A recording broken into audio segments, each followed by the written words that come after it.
All right, everybody. All right, another night of war coverage here. War in Ukraine, night 90. Night 90 of the war in Ukraine as the battle for the Donbas continues.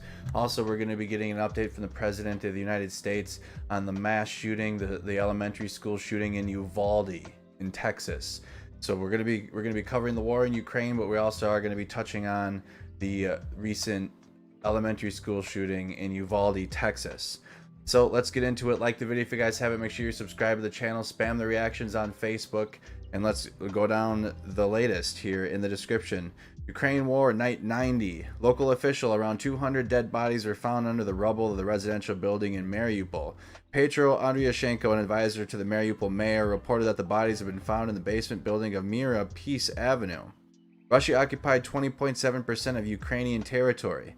At the moment, the occupiers have seized about 125,000 square meters of Ukrainian territory. At the same time, as of February 23, 2022, 43,300 square kilometers, or 7% of Ukrainian territory, has been temporarily occupied.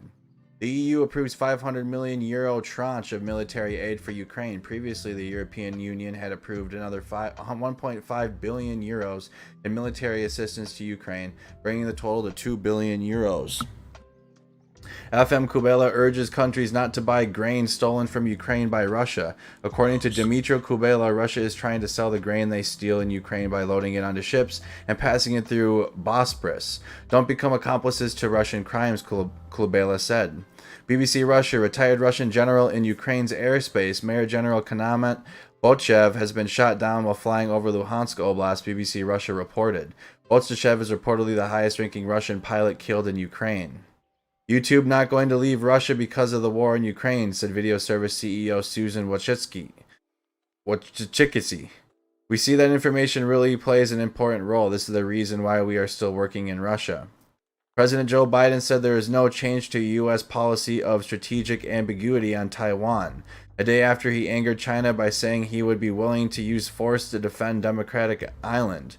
We spoke to Taiwanese radio enthusiasts tuning in as Chinese and U.S. warplanes crowd sensitive skies. That's from Reuters. D.C. Attorney General flies long-anticipated lawsuit accusing Mark Zuckerberg of involvement in Cambridge Analytica scandal and 2016 election manipulation. Okay, per Law and Crime Network. According to Texas Governor Greg Abbott, an active shooter in Uvalde, Texas elementary school has left 14 children and 1 teacher dead. Reports now indicate that the suspect is deceased and has been identified as 18-year-old Salvador Ramos. And I did forget to update it. The number is now up to 18 children and 3 teachers, or 3 adults. So 18 children and 3 adults. And when we come back after the short intro, we should be getting ready for a press conference or from an address from the President of the United States on this mass shooting here in Uvalde, Texas. So we're going to take a short intro break. Please like the video if you guys haven't. Subscribe to the channel. Comment what you're tuning in from, what city, what state, where in the world. And when we get back, the press conference or the address or whatever the President has planned to address the mass shooting should be ready to go. See you guys after the short intro. Thank you for choosing Mercado Media. I'm your host, Andy Mercado, and you are tuned in to the war in Ukraine and an update from the mass shooting in Texas.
All right, everybody, your latest update on the war in Ukraine. And again, we are waiting an update from the President of the United States on the mass shooting in Uvalde, Texas. So like the video if you guys haven't. Check into the stream. We're going to have notifications have been going on all day today. I've been live all day, so I'm not sure how many people will be tuned in, but I'm going to do the best I can here. And again, as soon as the President does begin, we're waiting. I got the live up. I'll be taking a short break and we'll be getting the update on the mass shooting from the president. So here in Ukraine, here's a good look at the map. This is a map of Ukraine. The red space is space that Russia has taken since the invasion. You have the Crimean Peninsula here to the south. As you can see, it's dark red. It's got a dark red line around it. They've had it since 2014. All right, then you got to the east of Ukraine. This is in the Donbas region. You got Luhansk and Donetsk. You got the red line around it, indicating that they've had this territory since 2014. You can see the dark red line. All of the red that's creeping into the white space, or just the red here that's north of Crimea and Mariupol. Mariupol's all red now, even the Azovstal plant. From Kherson to Mariupol. You got the Donbas, Donetsk, and Luhansk, and then north of Luhansk towards Kharkiv. That's all territory that Russia has occupied since the invasion has begun. All right, so let's go get the latest update here on the Russian movements in Ukraine per the Institute for the Study of War. And I will zoom in on any location and pinpoint the locations of the Russian movements. And again, also, we're waiting updates from the President of the United States on the delivering remarks on the elementary school shooting in Uvalde, Texas. That I'm just waiting for that to start. So, Katerina Stepanko, Carolina Hurd, Mason Clark, and George Barros wrote this report on May 23rd on 6 p.m. Russian nationalist figures are increasingly criticizing the failures of Russia's special military operation in Ukraine and are calling for further mobilization that the Kremlin likely remains unwilling and unable to pursue in the short term. The All-Russian Officers Assembly, an independent pro-Russian veterans association that seeks to reform Russian military strategy, called for Russian President Vladimir Putin and the Kremlin to declare war on Ukraine and introduce partial mobilization in Russia on May 19th. The assembly said that Russia's special military operation failed to achieve its goals in 3 months, especially after the failed Severodonetsk river crossings.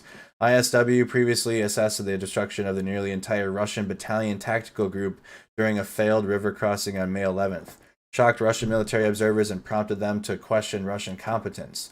The Assembly's appeal called on Putin to recognize the Russian forces are no longer They're no longer only denazifying Ukraine, but are fighting a war for Russia's historic territories and existence in the world order.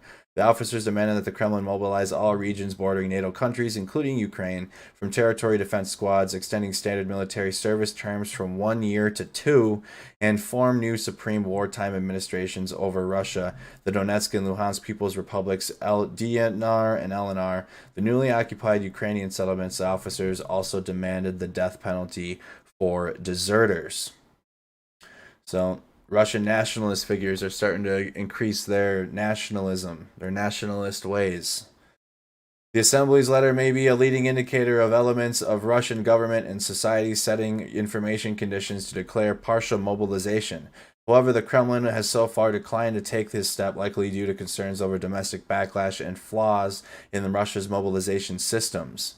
The All-Russian Officers Assembly called on Putin to recognize the independence of DNR and LNR 3 weeks prior to the Russian invasion of Ukraine, setting conditions for the Russian special military operation. Quote, Russian Defense Minister Serhiy Shoigu announced on May 20th that Russia will form 12 new Western military district units of unspecified echelon before the end of the year in response to NATO expansion. Russian forces may intend to man these units with newly mobilized personnel, as it is unclear how else the Kremlin could generate the manpower for new units.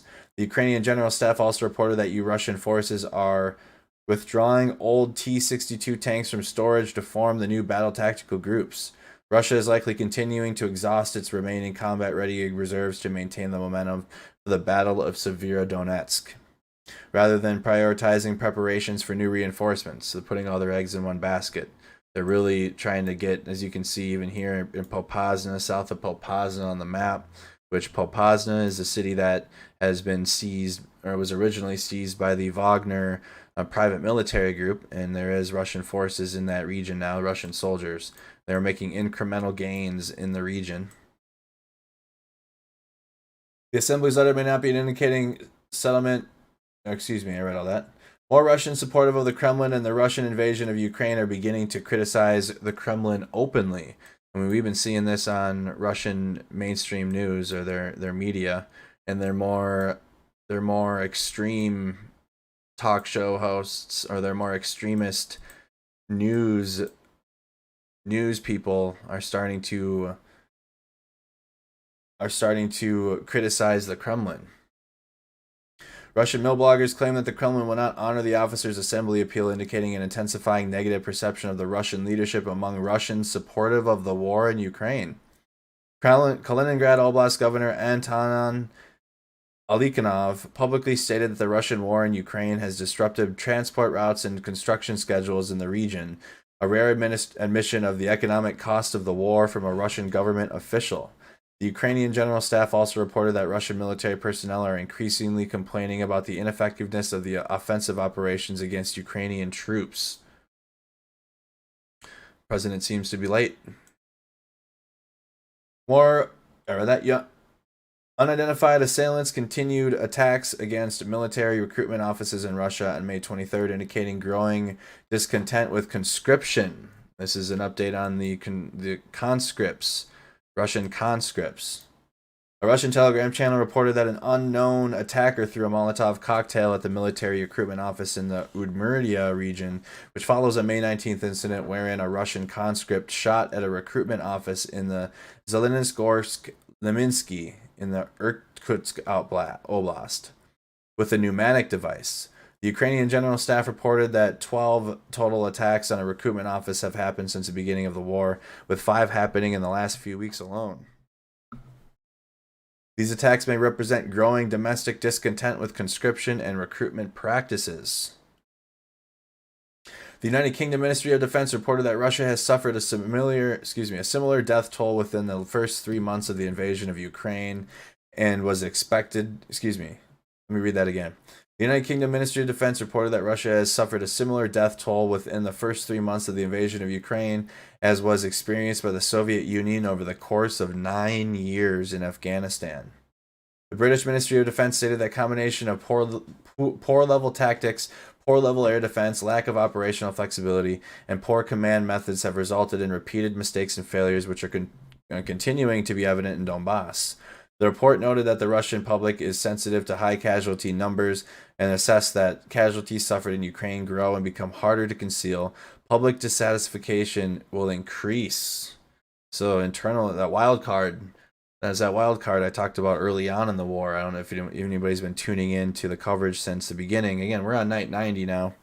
We're on night 90, and that's the wild card that I talked about that could hinder this from becoming catastrophic. Is internal causes. Becoming harder to conceal, public dissatisfaction is increasing. Key takeaways: Russian nationalist figures. So this is in summary. Russian nationalist figures, including veterans and military commentators, are increasingly criticizing the failures of Russia's special military operation in Ukraine and are calling for further mobilization that the Kremlin likely remains unwilling and unable to pursue in the short term. Russian forces around Izium increase their tempo of air and artillery strikes and likely intend to attempt to resume stalled offensive operations in the coming days. Russian operations to encircle Severodonetsk made minor gains in the past 24 hours, driving north through Zolote. Fighting is going on in the Liman area as Russian forces attempt to cut off Ukrainian supply lines. Russian forces will likely make further minor gains west of Popasna in the near future, but are unlikely to be able to seize Bakhmut. That's in this region here on our map. From Bakhmut to Severodonetsk. Let's see here. Might have to go to my. I thought I had it memorized. No, my last Bakhmut. I'm gonna have to go to my other map. I used to have Bakhmut memorized. Let's look it up quick. Again, we're waiting for the President of the United States to make remarks on the elementary school shooting in Uvalde. It's supposed to begin at 7:15. It is now 7:26.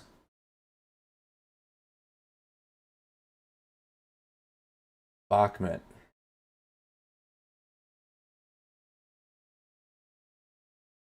It's in Donetsk. North of Donetsk. In Horlivka. See if I can find it here.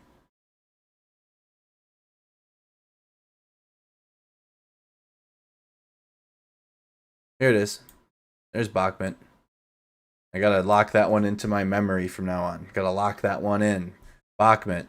City of Bakhmut to Severodonetsk. Crucial supply line in here.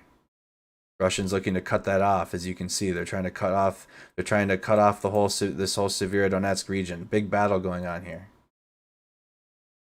The Ukrainian counteroffensive northeast of Kharkiv continues to threaten Russian positions, and it's forcing Russia to pull units from ongoing offensive operations in eastern Ukraine to shore up their defensive positions near Vovchnyansk. So that's up here in Kharkiv, and as you can see, all this space is territory liberated from Russian forces. The dark shaded area, dark gray, bluish shaded area, if you will. Shelling in Kharkiv with missiles from the side of Russia and the sea. What does that mean? Это пиздец. You got video of shelling in Kharkiv. That's that update. So to continue on, the main effort, and this is just the summary for the Russian military of what their goals are in Ukraine. The main effort of eastern Ukraine, over here in the Donbas, comprised of one subordinate and three supporting efforts. Here's the subordinate main effort: encirclement of Ukrainian troops in Cauldron between Izium and Donetsk and Luhansk Oblasts. That's in here. Encirclement of Ukrainian troops. That's the white space. This Cauldron. Supporting effort number 1, Mariupol. That effort, they need to get command and control of the city, which I haven't seen reports updating that they have that now.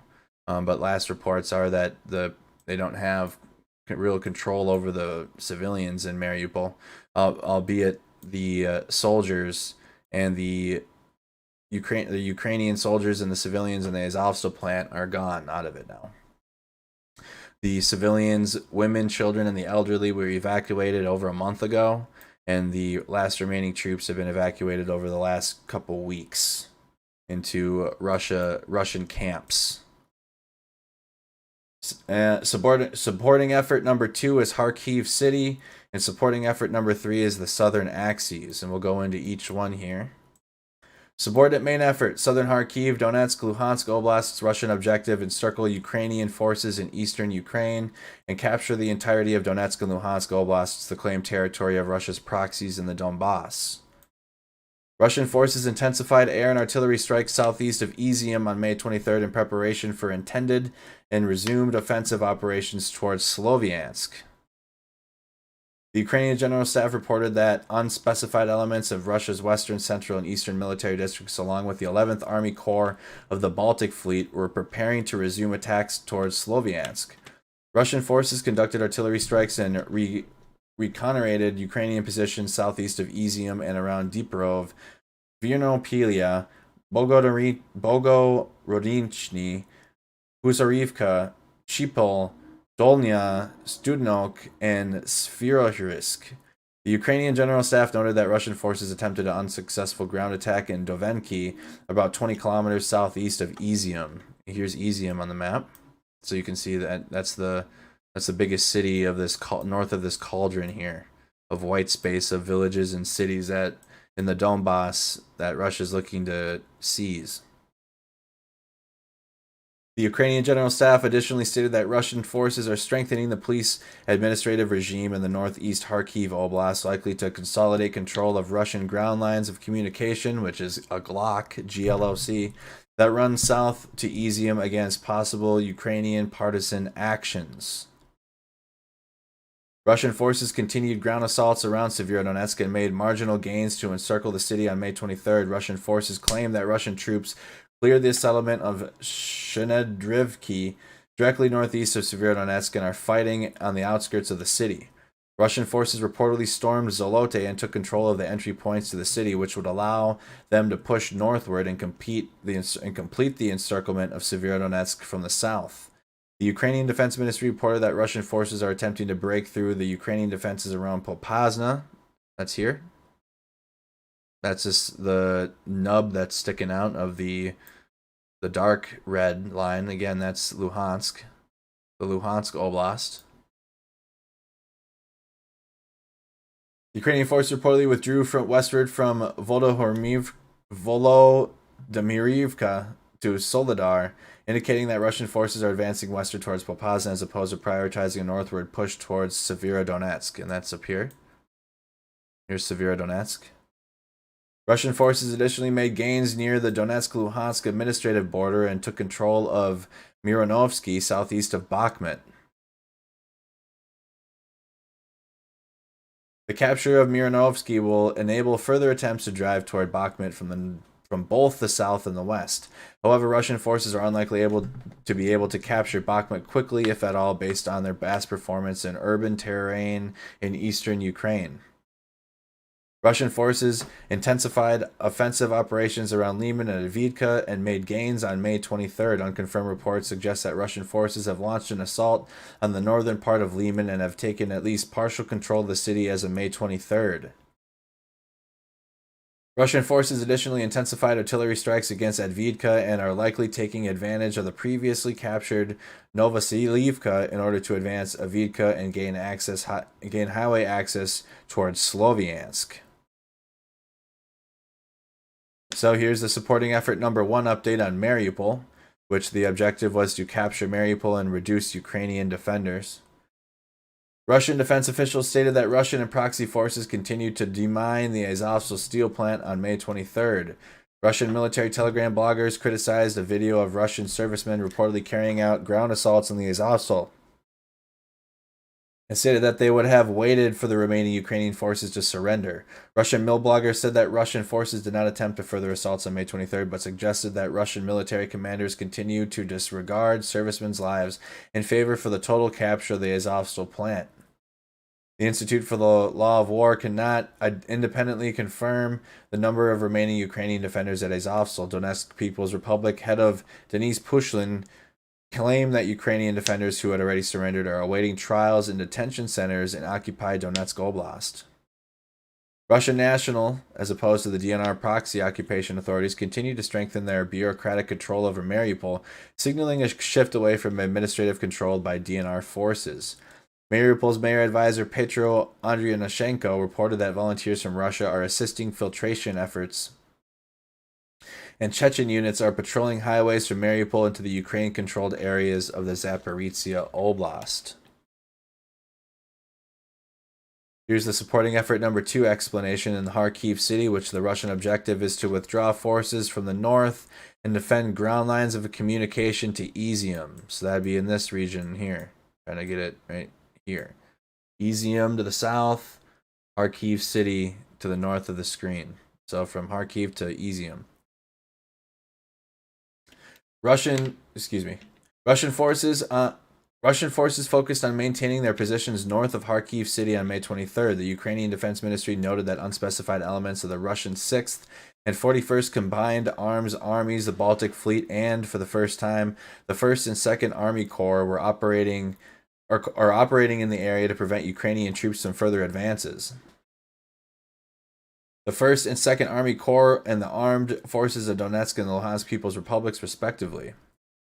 The redeployment of DNR and LNR troops away from the previous positions conducting frontal assaults in eastern Ukraine to northern Kharkiv to hold defensive lines against the Ukrainian counteroffensive indicates Russia's prioritization of slowing the Ukrainian counteroffensive at the cost of reinforcing Russia's offensive operations in the east. A pro-Russian source reported that Russian forces are still fighting in Lipsty and Rubenzin in the Kharkiv Oblast. Let's look that up really quick. a pro-Russian source, so it could be fabricated a little bit. Could be fabricated. Rubizny. Right next to Severodonetsk. Northwest of it.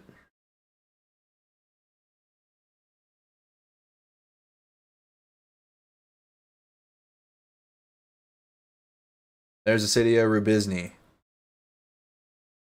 Most of it, 3/4 of it, is in Russian occupied territory based upon the red space on the map.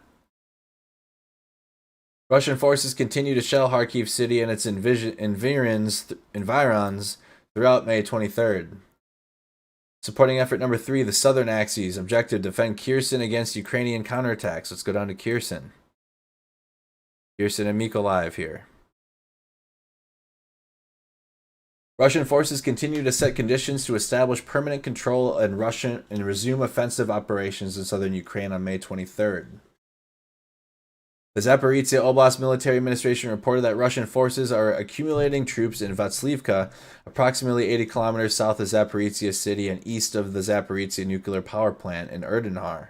Russian forces will likely seek to consolidate their control of the Zaporizhia and mitigate the threat of Ukrainian counteroffensives in the Zaporizhia Oblast. The Ukrainian General Staff stated that Russia is deploying 2 additional S-400 anti-aircraft missile battalions to the northwest Crimea to reinforce air defenses against any possible Ukrainian counterattacks. The Ukrainian military also reported that Russian forces are fortifying their frontiers in Kherson and Mykolaiv oblasts. Here's some immediate items to watch. Russian forces are likely reinforcing their groups north of Kharkiv city to prevent further advances of the Ukrainian counteroffensive towards the Russian border. Russian forces may commit elements of the 1st Tank Army to the northern Kharkiv in the near future. The Russians will continue efforts to encircle Severodonetsk and Lysychansk, at least from the south, possibly focusing on cutting off the last highway connecting Severodonetsk to Lysychansk and the rest of Ukraine. Russian forces in Mariupol will likely shift their focus to occupational control of the city as the siege of Azovstal has concluded. Russian forces are likely preparing for Ukrainian counteroffensives and settling in for protracted operations in southern Ukraine. That is the full update on important happenings and what the Russian military is still doing within Ukraine. So again, the main effort is eastern Ukraine and the Donbas, with a subordinate effort and 3 supporting efforts to that. And that is the encirclement of Ukrainian troops in the cauldron between Izium and Donetsk, that is in this region here. And then gaining command and control of Mariupol, Kharkiv city, and the southern axes. Those are the supporting efforts and the main effort. Like the video if you guys haven't. Comment where you're tuned in from. What city, what state, where in the world. We are still waiting from an update from President Biden at any time. Supposed to update at 7:15, so just waiting on that to take place on the elementary school shooting in Texas. Until then, we're going to be going through the latest combat clips, since we just went through all of the happenings of the Russian military and the moves and their subordinate and supporting efforts in Ukraine and what they're still doing. So we're going to be going into the latest combat video clips of the day, or the last 2 days, because I missed yesterday as well. So like the video if you haven't. Comment if you're a veteran. If you're a veteran of the armed forces, either in the United States or abroad and around the world, I'd like to know. I'm a U.S. Army veteran myself. I served active duty military with 1 tour to the Middle East, and now I'm a civilian. I'm a veteran. So, all right. Here we go. This is a Ukrainian RM-70 multiple launch rocket system firing on Ukrainian positions.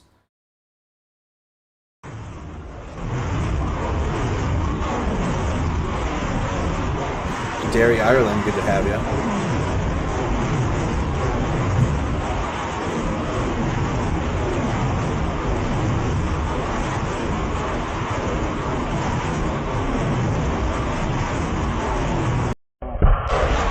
It's a multiple launch rocket system truck.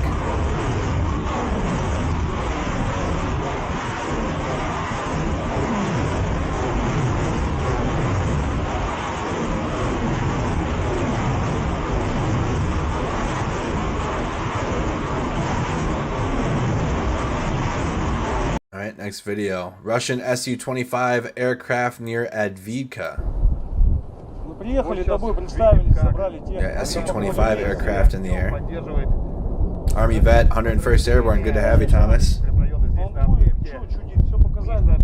Go help Ukraine, Mercado. Well, we've raised nearly $20,000 on this YouTube channel for humanitarian efforts. We're raising daily awareness. We have Ukrainians. Shout out, hey, if you live in Ukraine, comment in the chat. We have Ukrainians that tune in.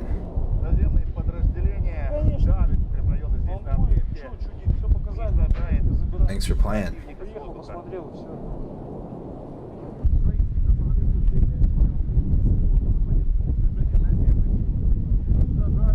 So these are Su-25 attack aircrafts near Advivka. Oh, I'm hearing noise. Oh, here we go. Hey, real quick, y'all, we're going to take a short break from the war coverage. Share this out really quick. This is going to be an update from the president on the mass shooting, the horrific elementary school shooting in Uvalde, Texas. This is President Biden about to give a speech now, statements. And then we'll go right back into the war coverage. Good evening, fellow Americans. I had hoped when I became president I would not have to do this again. Another massacre, Uvalde, Texas, an elementary school. Beautiful, innocent, second, third, fourth graders. And how many scores of little children who witness what happened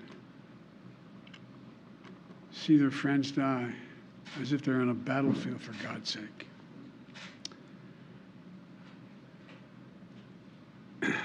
They'll live with it the rest of their lives. There's a lot we don't know yet. There's a lot we do know. The parents who will never see their child again, never have them jump in bed and cuddle with them.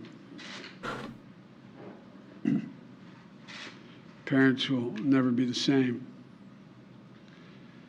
To lose a child is like having a piece of your soul ripped away. There's a hollowness in your chest. You feel like you're being sucked into it and never going to be able to get out.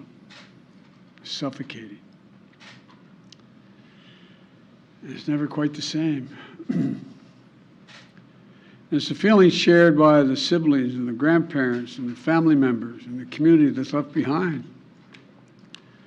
Scripture says, Jill and I have talked about this in different contexts, in other contexts.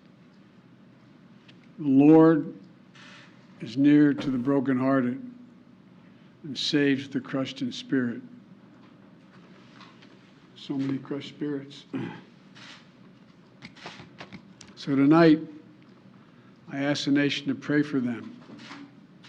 Give the parents and siblings the strength in the darkness they feel right now. As a nation, we have to ask, when in God's name are we going to stand up to the gun lobby? When in God's name we do what we all know in our gut needs to be done? It's been 3,448 days, 10 years since I stood up at a high school in Connecticut, a grade school in Connecticut, where another gunman massacred 26 people, including 20 first graders at Sandy Hook Elementary School.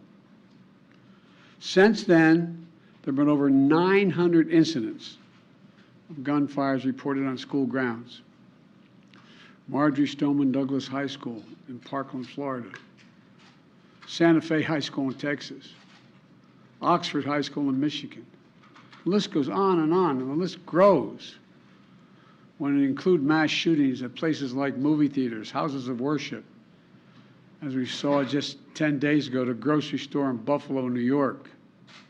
I am sick and tired of it. We have to act. And don't tell me we can't have an impact on this carnage. I spent my career as a senator and a vice president working to pass common sense gun laws. We can and won't prevent every tragedy, but we know they work and have positive impact. When we passed the assault weapons ban, mass shootings went down. When the law expired, mass shootings tripled. The idea that an 18-year-old kid can walk into a gun store and buy 2 assault weapons is just wrong. What in God's name do you need an assault weapon for except to kill someone? Deer aren't running through the forest with Kevlar vests on, for God's sake. It's just sick.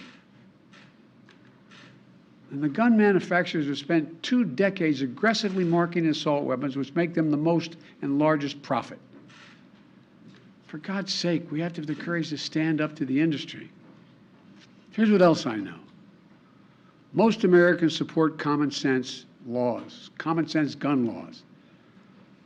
I just got off a trip from Asia, meeting with Asian leaders. And I learned of this while I was on the aircraft. And what struck me on that 17-hour flight, what struck me was these kinds of mass shootings rarely happen anywhere else in the world. Why? They have mental health problems. Don't blame it on They have mental health domestic problems. disputes in other countries. They have people who are lost. But these kinds of mass shootings never happen with the kind of frequency they happen in America. Why? Why are we willing to live with this carnage? Why do we keep letting this happen? Where in God's name is our backbone to have the courage to deal with it and stand up to the lobbies? It's a time to turn this pain into action for every parent, for every citizen in this country. We have to make it clear to every elected official in this country, it's time to act. It's time for those who obstruct or delay or block the common sense gun laws. We need to let you know that we will not forget. We can do so much more. We have to do more. Our prayer tonight is for those parents lying in bed and trying to figure out, will I be able to sleep again? What do I say to my other children? What happens tomorrow?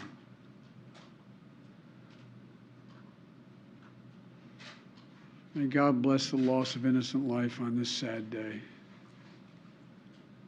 And may the Lord be near the brokenhearted and save those crushed in spirit, because they're going to need a lot of help and a lot of our prayers. God love you. Sir, will you go to Texas? Will you go to Texas? All right, statements from the president on the elementary school shooting. We just took a short break on the war coverage, waiting for remarks from President Biden. And just a quick update on that. Texas Department of Public Safety confirmed to the Texas Tribune that 18 children and 3 adults are dead after the shooting at Robb Elementary School in Uvalde County on Tuesday. My heart is broken today, Superintendent Hal Harrell said while holding back tears during a press conference Tuesday evening. We're a small community and we need your prayers to get through this. Governor Greg Abbott said the shooter is dead and is believed to have been killed by responding officers. The shooter acted alone, said Pete Arredondo, Uvalde Consolidated Independent School District Chief of Police. 2 hospitals in the area are treating those injured in the shooting. Uvalde Memorial Hospital told the Texas Tribune it had received 13 children and 1 adult from the ambulances and 2 buses. 2 patients arrived at the hospital dead. 2 children had been transferred to San Antonio for treatment, while a 3rd is pending transfer. University Health in San Antonio said it had said it was providing care for 2 patients connected to the shooting. The 66-year-old woman and the 10-year-old girl are in critical condition. Abbott identified the shooter as Salvador Ramos, an 18-year-old Uvalde resident. The man abandoned his vehicle and entered Robb Elementary with a handgun and possibly a rifle. The shooting started around 11:32 a.m. So that is the latest update on the school shooting in Texas, and we'll stay updated. Follow us on Facebook. Follow us on Twitter for updates, for quick updates while we're going on in the war coverage here. Twitter is an excellent resource for just quick updates for that. So, getting back into it now, we're getting back into Ukraine. That was the short update from the president on the situation in Texas and Uvalde. My prayers to my prayers to the families of all the victims of the shooting, of the horrible mass shooting. He is the president, Grateful Ed. Russian BMPT tank support combat vehicles reportedly in the Kamyshyrovka area. So let's get dialed back in here. We're back into Ukraine. Let's look up where this location is. We're going through the latest combat footage in Ukraine because we have been covering that war since day one. I find it interesting, a lot of the comments, and I mean, shout out Facebook, shout out to everybody that's still sticking around on Facebook. YouTube's strong. It's a video platform though, so that's why. But a lot of the comments during the Johnny Depp trial, why aren't you covering more important things? Why aren't you covering this? Why aren't you covering that? They don't even show up for the important streams. They just don't want to. They just are mad that the Johnny Depp trial's on air. So, in between Donetsk and Luhansk, city of Kamyshyrovka area, northeast of Horlivka. What city else? North of Popasna. There we go. That's a city that we can remember. Popasna. It's a north of Ola. There's a Olex Androlipia, and then north of that would be Kamyshyrovka. Okay. It's in that cauldron region, that cauldron of the Donbas that Russia's looking to seize.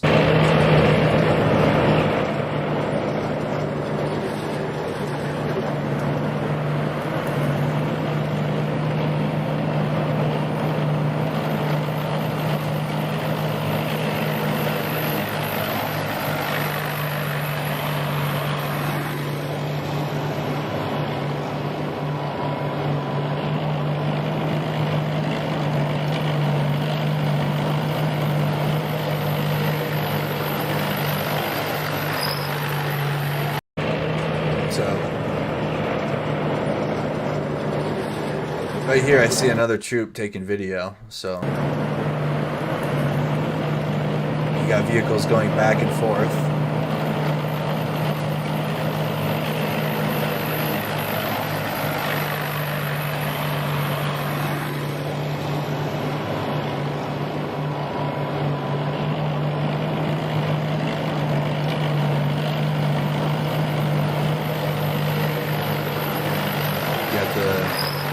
The V in a circle. It's like they're combining the circle and the V together now. Next clip. Russian UAV footage showing multiple launch rocket system strikes on Ukrainian positions in the Lyman area.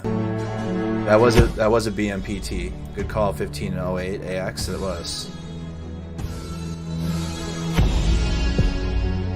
Oh shoot. Dang it. Oh god, completely forgot. Oh man, Facebook's gone now, I bet. Watch. Oh, it looks like we're okay right now.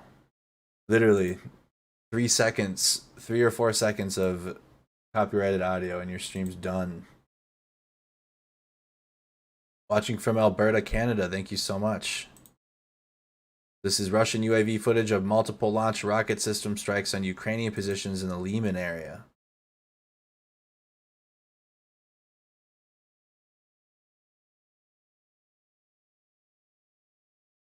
Next area. Russian Orlan 10 UAV footage reportedly showing two S-4 Tuplyan 240mm heavy mortar strikes on buildings in Novolavichka in the Donetsk Oblast.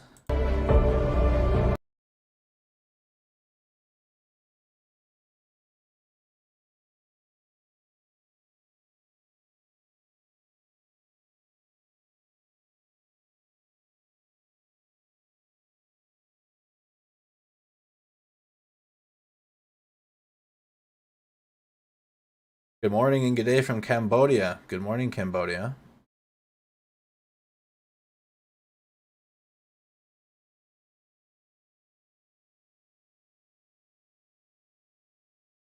All right. We got a picture of a Russian Spetsnaz serviceman with a Harpoon 2C UAS gun. That's like a non-man-made version. That thing, I think that thing can take drones down. It's like a drone gun. Looking like something from the future. That thing takes down drones out of the air.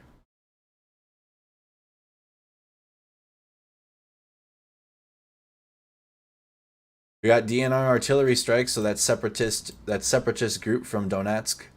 Artillery strikes on Ukrainian positions in the Avdiivka area. Strain of the night is strawberry cough. 420 friendly stream. 420 friendly news coverage.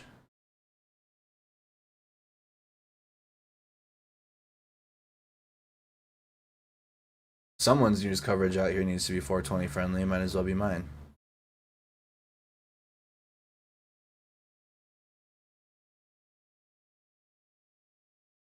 Especially the type of topics and current events that we do cover on this platform.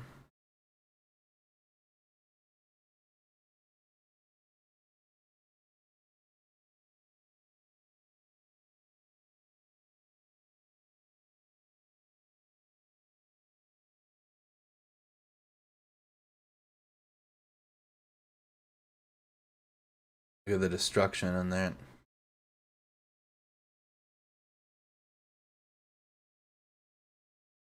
You can see the intricacies of the trench systems.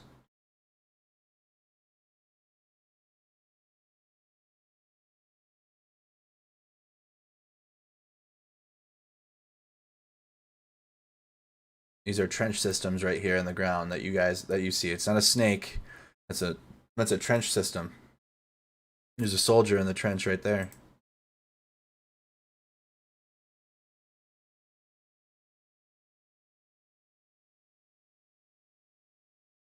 Elements of World War I.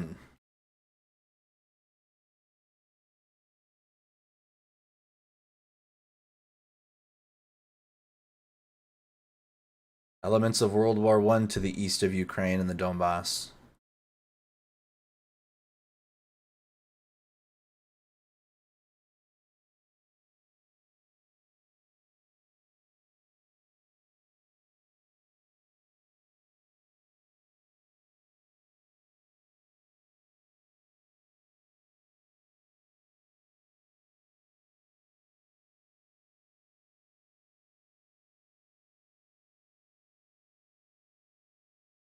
Again, DNR artillery strikes on Ukrainian positions. Second part of the video. What's this here now? Okay, second part of the video.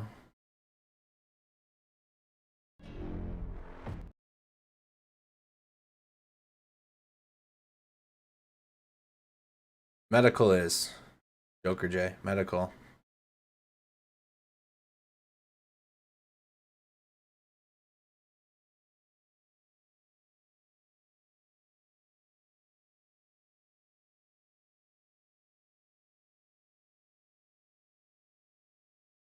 You can see a soldier in the tree line. Again, these are Ukrainian positions.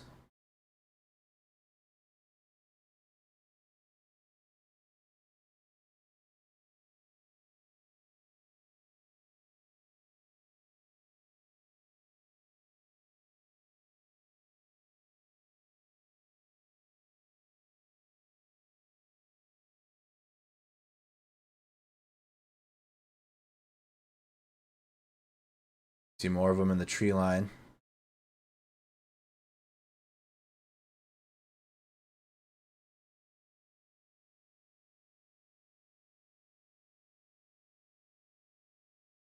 Alright, looks like the video repeated a couple times. Second part of the video, and then third part of the video, I cropped the video to not show bodies. Okay, good. Some of these videos are very graphic in nature. Rob does a good job of not posting the incredibly graphic videos.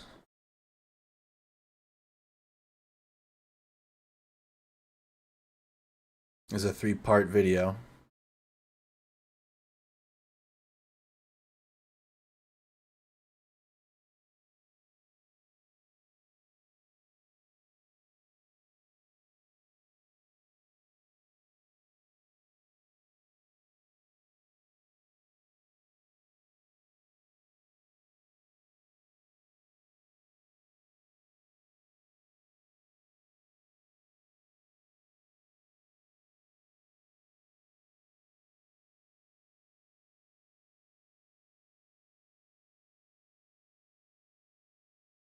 All right, next clip.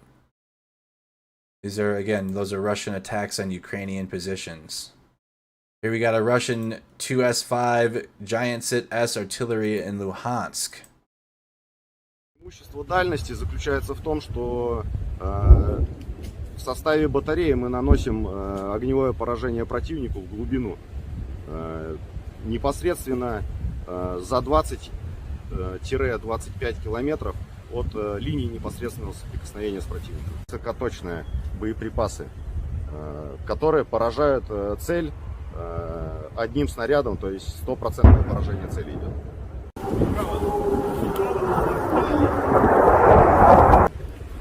Механик, водитель, заводи.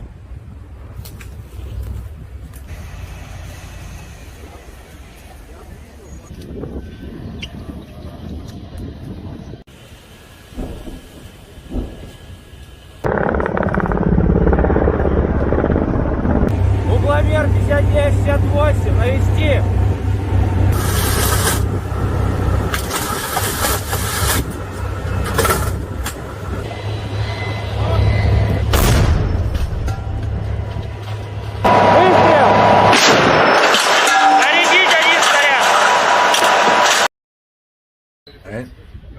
Again, that is the Russian 2S5 Giant S artillery system. Ozzy, I'm hearing from 2 sources that I consider to not have bias that Poland has agreed to station troops in Ukraine under an agreement. Well, 2 things there. One, I would definitely question the 2 sources that you consider to not have bias, because the only sources, and I was looking that up, the only sources that's coming from is literally from Russia. Actually, it's coming from Lukashenko himself. So that's your source. That's where your source is getting their info from Lukashenko. What worries us is that they are ready, the Poles and NATO, to come out and help take Western Ukraine like it was before 1939. He offered no evidence for his assertions. Belarusian President Alexander Lukashenko said on Monday that he was concerned about what he called moves by the West to dismember Ukraine, and accused Poland of seeking to seize the western part of the country. He offered no evidence for his assertions. Just saying things. Video of Erzdivka R-18 UAV dropping munitions on a Russian BMP. I got music in this one.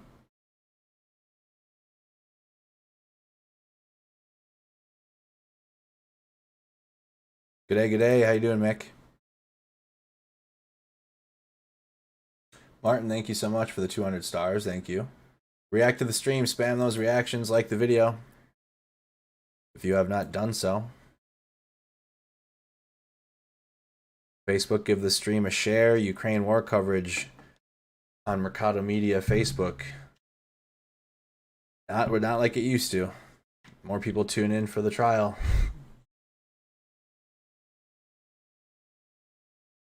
Help try to get it out to some new people if you could by hitting that share button.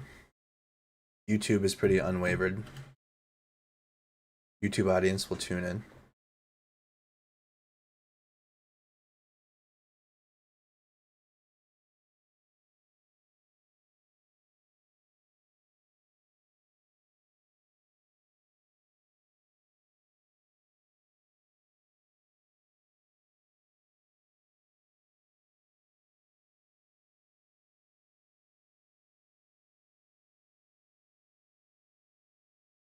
Next clip. Video of Ukrainian Stugna P ATGM strike on a Russian vehicle.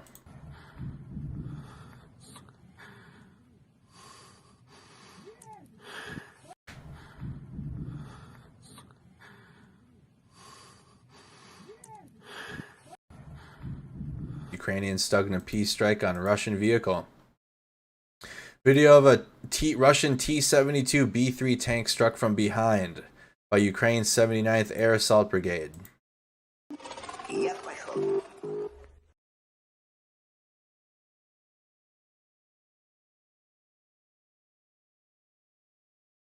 Oh yeah, well, I'm on YouTube and Facebook every night. It's worked fine for a couple weeks now. I've been multi-streaming for a couple weeks now again. Live on Facebook and YouTube at the same time. You can see that, oh, it was already smoking, and then it was the final shot. Oh, wow. Oh, wow. What?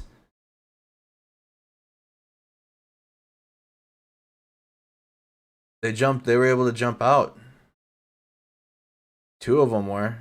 Two out of the three. The third one's trying to.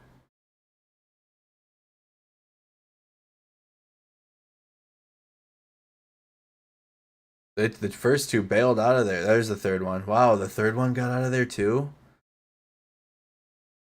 All three of the crew got out of that tank before... Wow.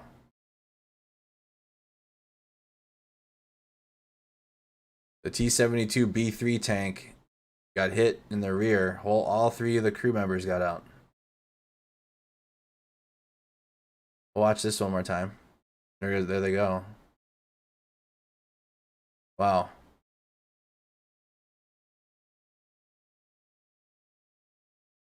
Just to have the UAV lead them back to another base, I bet, huh?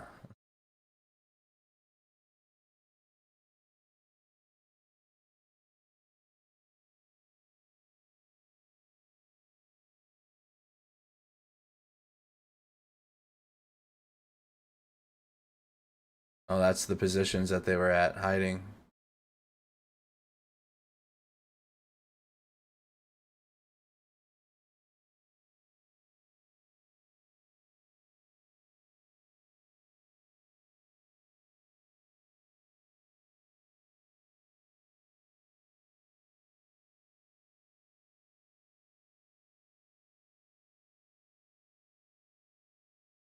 One more time on this clip here. You can see the crew jump out. Watch closely. I'll pause it when I see the first one get out. Yeah, it did. It burned bad. You can see the other destroyed vehicle right there. Clearly they have a lock on this intersection. Tank deploying some smoke. Try to conceal itself. It smokes terrible. Oh, they're already like outside of the tank already. Look at, they're not, oh wow. How did they survive that? There's the one guy just jumped off. One guy just, but they were sitting on top of the tank. Look at, I'm gonna go back a little bit. They're already outside. They're outside of the tank already.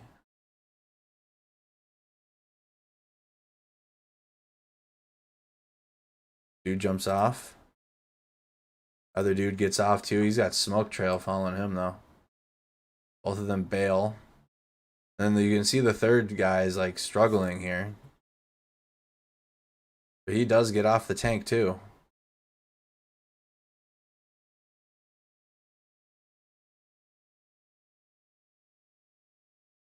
And then here's the third guy. It'll show. There up top. Underneath the letters.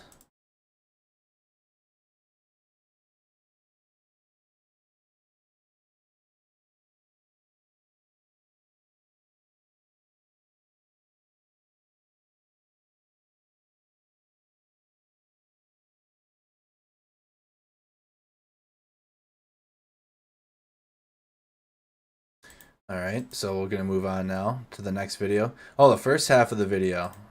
Oh, there's two halves. Okay, so watch the first half, which includes a Tiger M vehicle, or MRAP.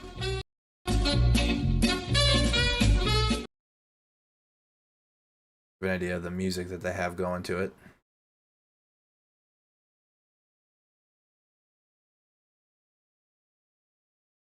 Right, they got out of the tank. And then it does show in the ending of the video of more artillery strikes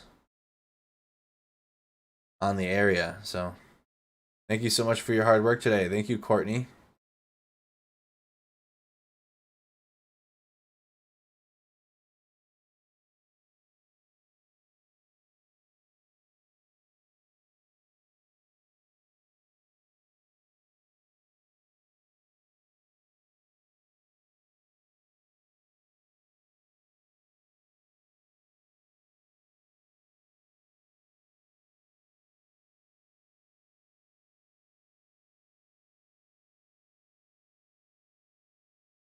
You see there's a tanks in the tree line.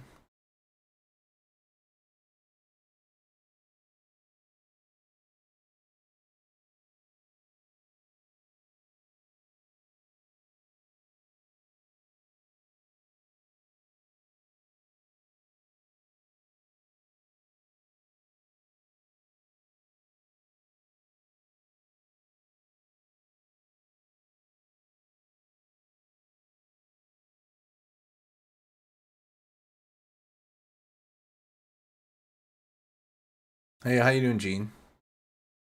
Seen the first half of that video of the tank with the crew that jumped out. Oh, okay. That was the first half. Continuing on, Russian Su-25 attack aircraft, likely flying around the Donbas. Music.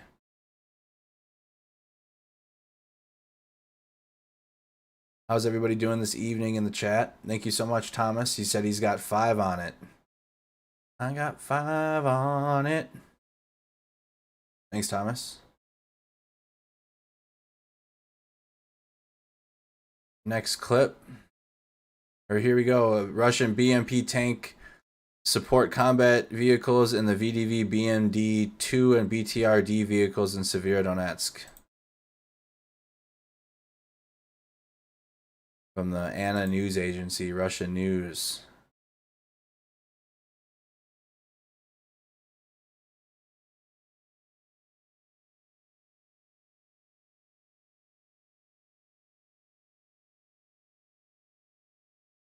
Gets hit with a copyright strike for singing. I'm dead. Alright, scrolling up through Russian awards. A video of a Russian Su-35S fighters armed with anti-radiation Kh-31P missiles. So Su-35S fighters with these anti-radiation Kh-31P missiles. Music.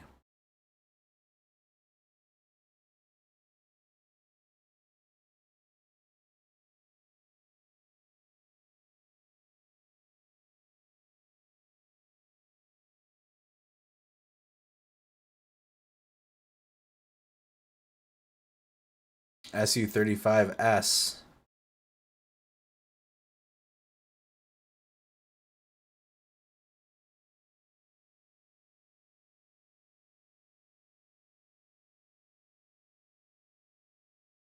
Join our Discord server if you haven't.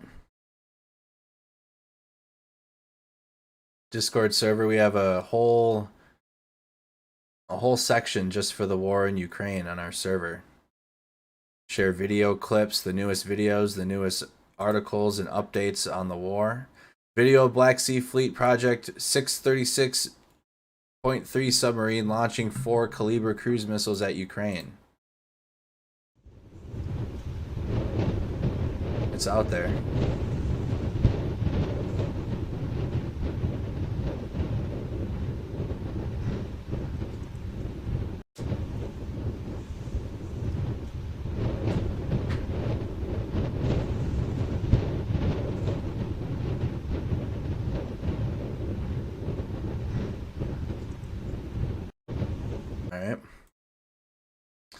Russian Gansett MSTAS and a BM-21 Grad multiple launch rocket systems in Ukraine. The Russian artillery battalion commander said that they respect Ukrainian artillery crews who are well trained and said they are using USAN TPQ counter battery radar, which affects their TTPs.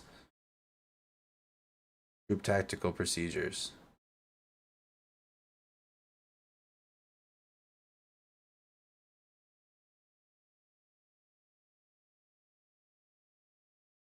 Russian military photos. The Russian MSTAS, this is their howitzer. Their big turtle-looking howitzer. Looks like a giant tortoise. And they used it in direct fire mode in Mariupol, taking buildings down. Here it is being used as a piece of artillery.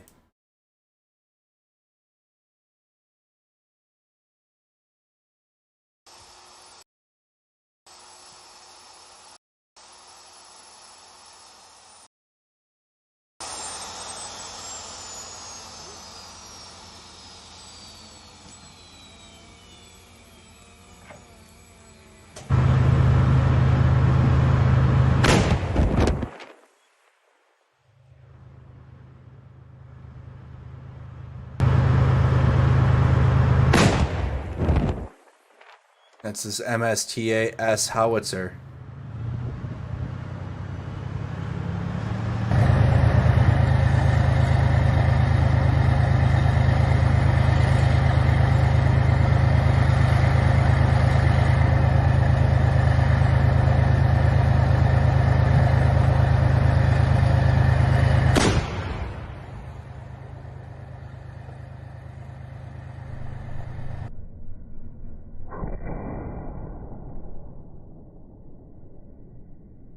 Yeah, Courtney, a lot of current events going on today.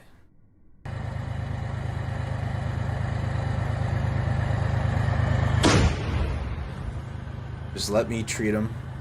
Block them if you need to, or don't, or just ignore them.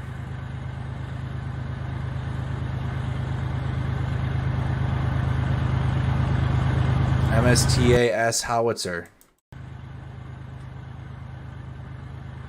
This one's being used as a piece of artillery and not a tank, because it can be used in a tank. If you imagine how tanks are used, it can be used like a tank. It can be used in direct fire mode. All right, thank you, Cora, for the $5. Cora's got 5 on it. Russian TOS-1 Alpha thermobaric MLRS strikes on Lehman. No audio.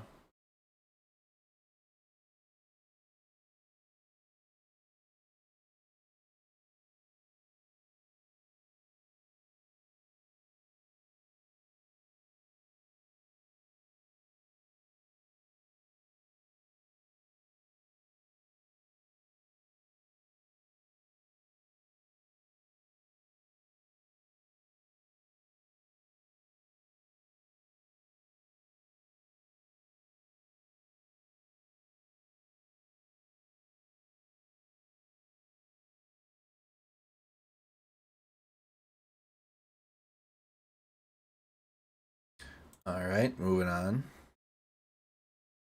Video of a Russian MSTAS howitzers in the Lehman area.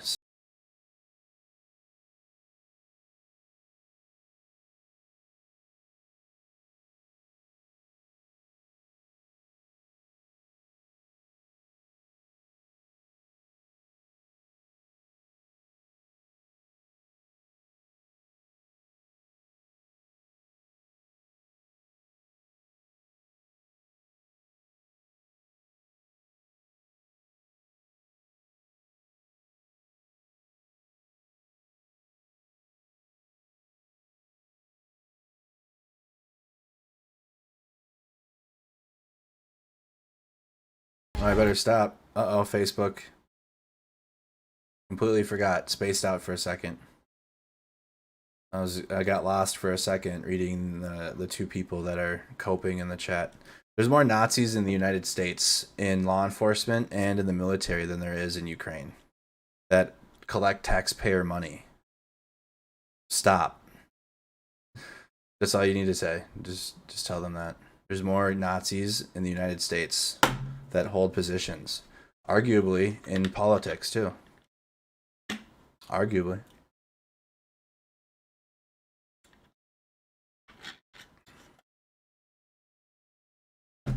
The ones that are towing that narrative are coping with the fact that Russia's losing, and their actual narrative of trying to make the Soviet Union great again failed miserably.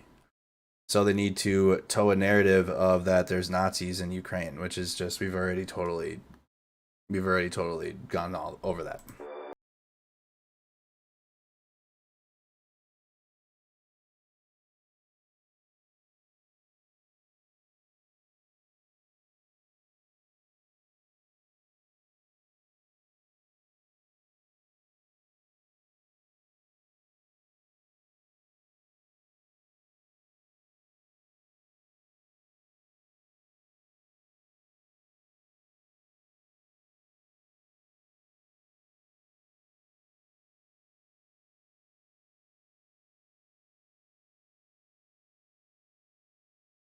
Almost forgot about music again. I'm testing Facebook.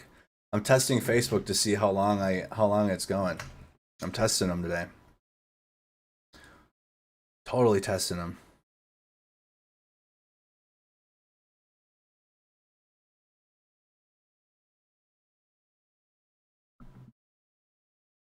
I know, I almost forgot. I'm testing it. I'm testing the waters today.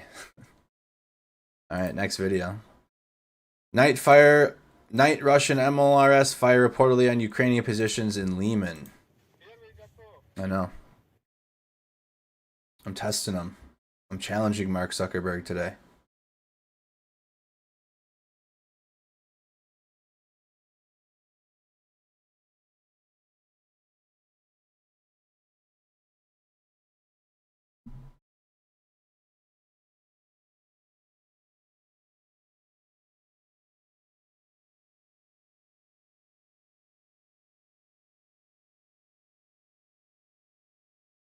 Alright, video of Russian Buk M3 air defense systems in Ukraine, possibly from the 61st Anti-Aircraft Missile Brigade. На что способны эти комплексы, сложно представить. Зенитчики говорят, даже в автоматическом режиме без команд Бук М3 сам может отследить и уничтожить цель. Станция автоматически захватывает цели и выдает их на командный пункт зенитно-ракетного дивизиона, где производится целераспределение. Одновременно станция может ввести до 300 воздушных целей. Присутствует азарт при поиске воздушной цели. Поскорее определить, захватить и своевременно, чтобы прошло оповещение и обстрел воздушной цели. Впрочем, работа даже таких современных комплексов, как Бук М3, напрямую зависит от слаженности боевого расчета. Человека зависит многое. Как бы хорошо комплекс не работал, но все равно решение принимает командир машины, командир батареи, кто не работает. И обстрел цели производится только по разрешению старшего начальника, либо при самостоятельном принятии решения на обстрел цели. РЛС – радиолокационная станция. Говоря по-простому, глаза и уши для зенитчиков. Именно эти машины обеспечивают и обнаружение, и захват цели. Дальше только команда на пуск ракеты. Точка У – ракета еще советского производства, но до сих пор эффективное оружие. И в руках украинских националистов оно постоянно несет угрозу, в том числе и мирным жителям. Но наши комплексы ПВО к ударам точек готовы. Беспилотник, который использовался в качестве отвлекающей цели, нес еще 2 бомбы. Вся батарея ПВО могла бы перестать существовать, но точный выстрел иглы уберег от удара Буки, и только за час во время этой воздушной атаки зенитчики сбили 13 воздушных целей, из них 3 точки У. Константин Исаев, Василий Гомонов, телеканал «Звезда», Луганская Народная Республика. Alright, that video was of a Buk M3 air defense system in Ukraine, possibly from the 61st Anti-Aircraft Missile Brigade from Russia. Next video of Ukraine's 30th Mechanized Brigade of strikes on 2 Russian Ural trucks. And the 30th Mechanized Brigade uses all the good songs. I already knew theirs would have music on it.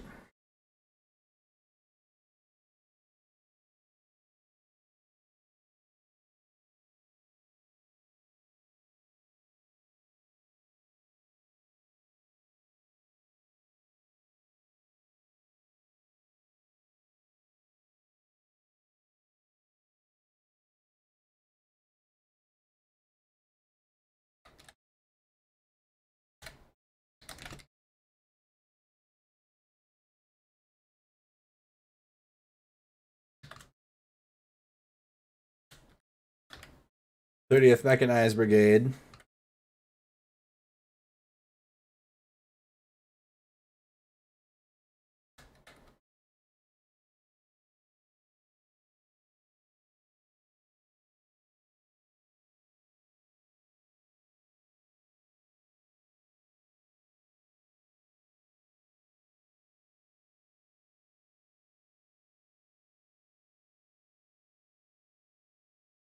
Oh, wow.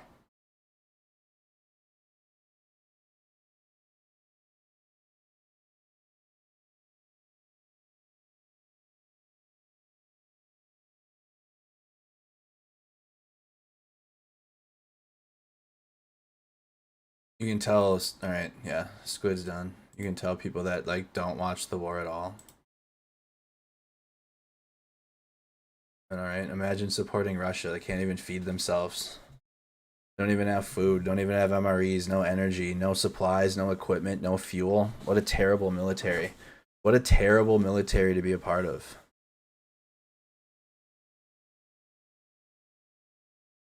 It's hollow. There, hollow military. Big on the outside, nothing on the inside.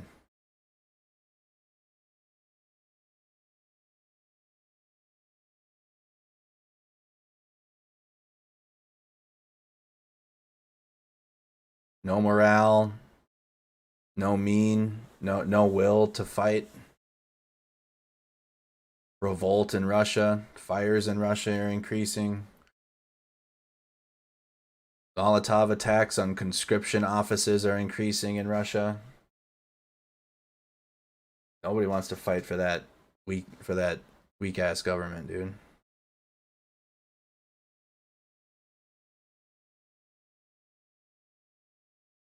Who'd want to fight for Russia? For what?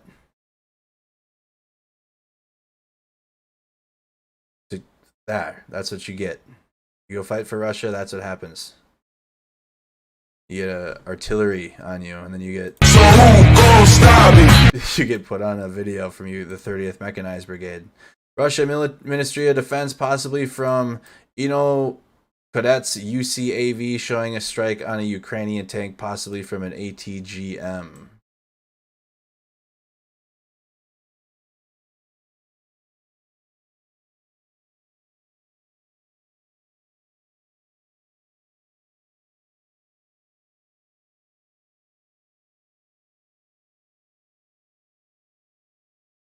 Dang. Strike on a Ukrainian tank. Russian T-80BV tank on the outskirts of Mariupol with wow. Some cope armor on there. We got a nice shaded. They got a nice hat for the tank.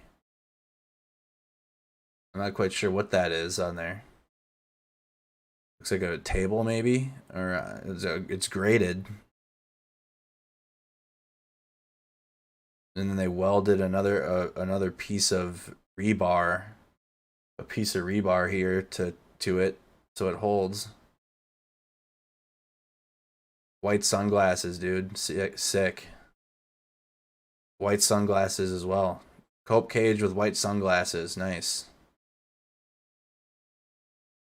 Russian naval infantry and VDV forces in the Komya Shuhavka area.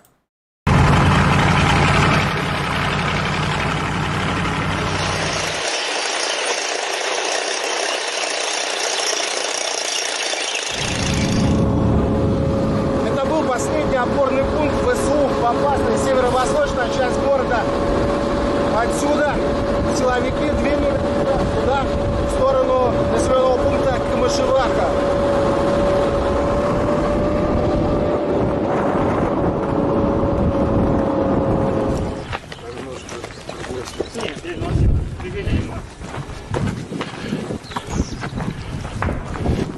Вместе с морпехами подошли уже к самой Камышевахе.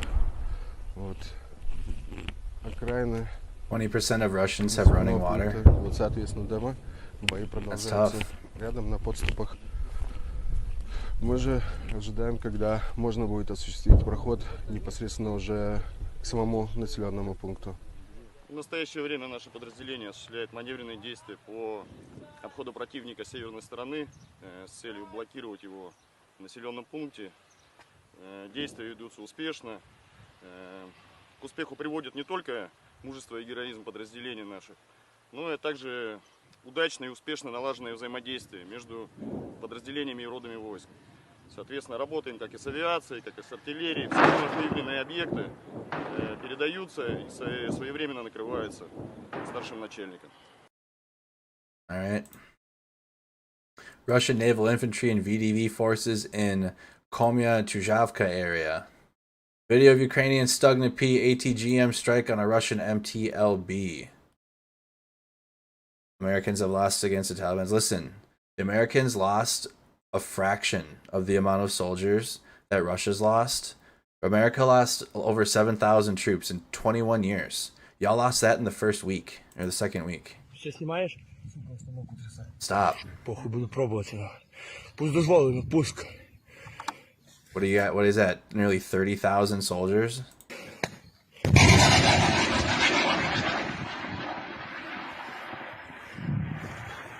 Пізда вам, товариші. Direct hit. Блять, сховається, ну. Дві БМки заряжені стоять. Дай координати якісь в'їбать кудись. Блять, вона ховається, сука. Щось установку трясе, на. Давай. Є, в'їбав, сука. Знімай. В'їбав. Поїхала гаряча, вон нахуй.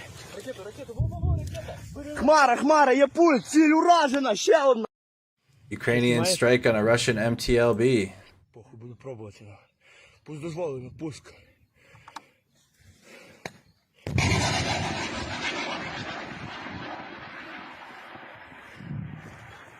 Пізда вам, товариші. Якщо є координати якісь... Блять, сховається, ну. Дві БМки заряжені стоять. Дай координати якісь в'їбать кудись. Блять, вона ховається, сука. Щось установку трясе, на. Давай. Є, в'їбав, сука. Direct hit. More photos of the Admiral Kudzinov and its new dock.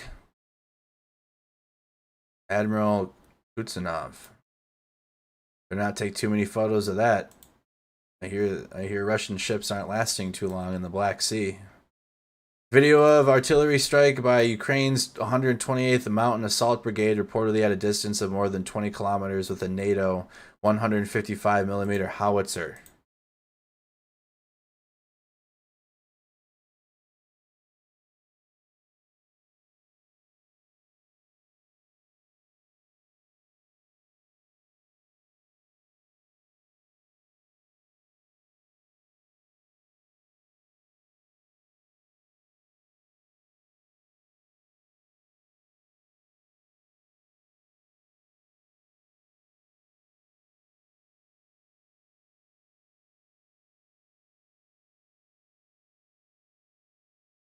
All right, artillery strike by Ukraine's 128th Mountain Assault Brigade, reportedly at a distance of more than 20 kilometers with NATO 155mm howitzers.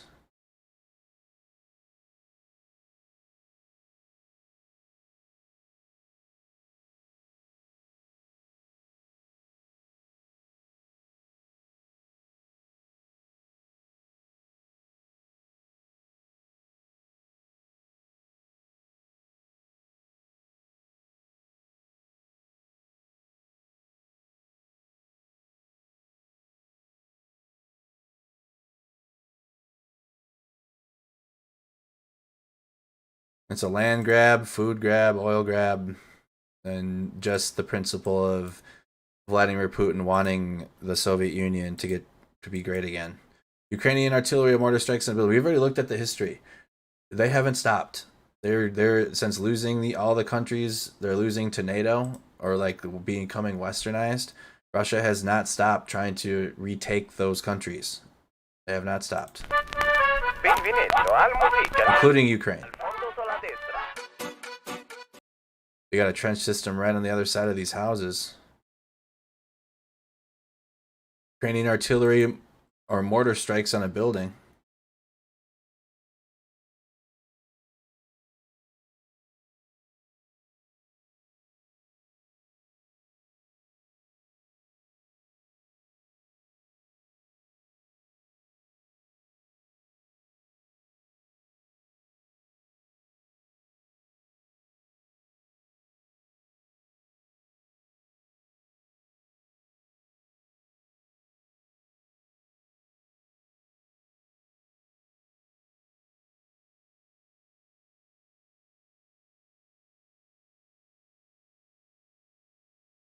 Ukraine doesn't even have a navy and they're destroying Russia's navy. What you mean? They have a naval units, but they don't have ships. Next video. That's the funny part. They're sinking ships without navy ships. Video of Ukrainian SSO showing a UAV dropping ammunition on Russian troops.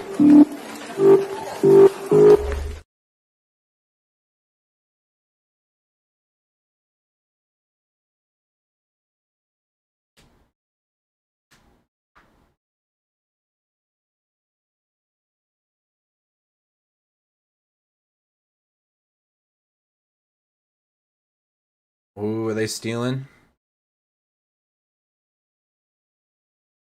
A lot of these mortar videos, they're like caught in the act of stealing.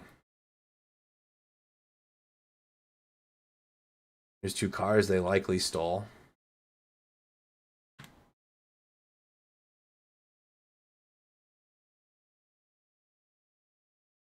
Video of LNR artillery strikes.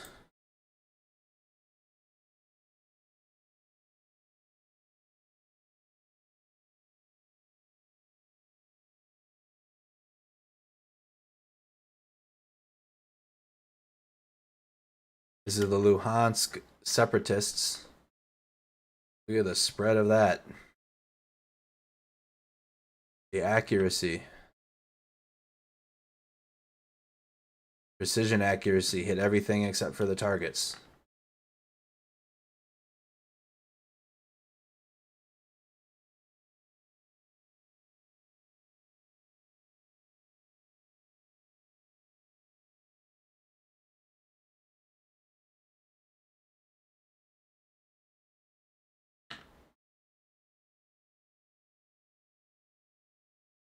Yeah, it was terrible. Did they even hit it? Did they even hit the main targets? No. Hit everything but it. One more time.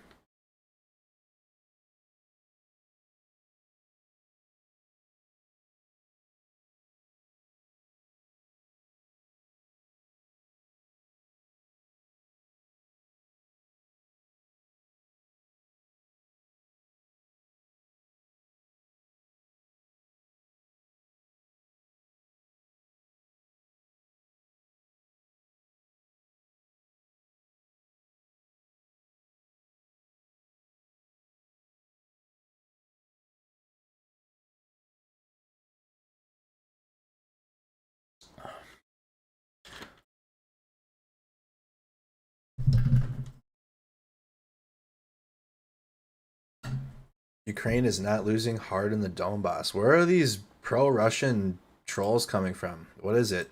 What day is it? It's Tuesday? Is today Russian Cope Day, Tuesday or something? Y'all had a meeting or something? Video of Ukrainian SSO of one of the attempted crossings of the Severodonetsk River by Russian forces 2 weeks ago in the abandoned and destroyed vehicles. Oh, dang. Oh, here's the river. River video. Russians trying to cross the Donetsk River in the aftermath.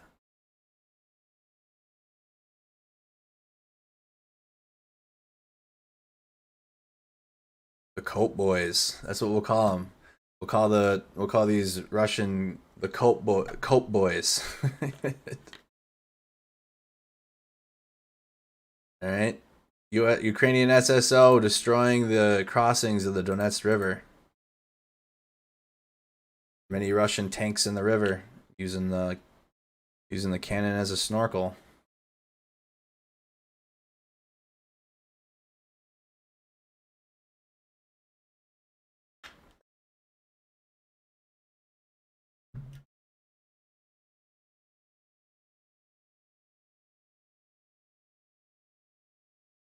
Next clip. Russian artillery strikes in the Izium area. Here's Izium on the map, just if you're just tuning in now. Izium, north of the cauldron, if you will, from Severodonetsk to Kramatorsk. The white space in here that Russia has not yet seized, not yet invaded, or does not have control over it.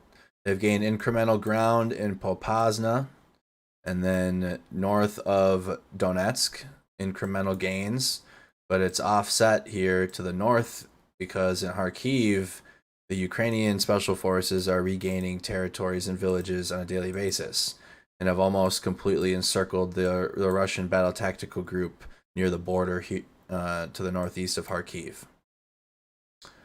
So, strikes in the Izium area.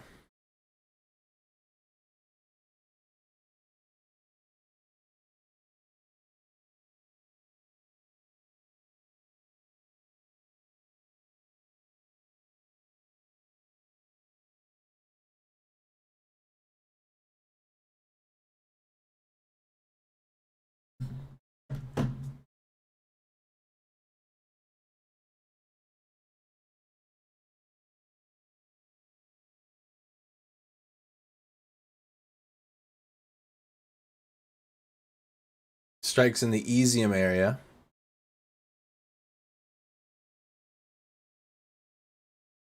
It's a wide spray. You think drunk people made all their ordnance? I'm thinking the same thing. Russian BMP-T tank support combat vehicles in the Donbas. They may have already seen combat.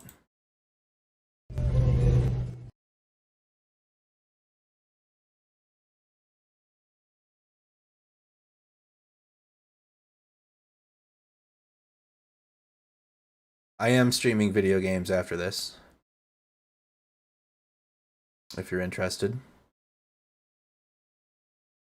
Next video of Ukrainian SSO employing a US Switchblade loitering munition against a Russian T-72B3 tank. So we got a Switchblade munition. Okay, goodness, dude.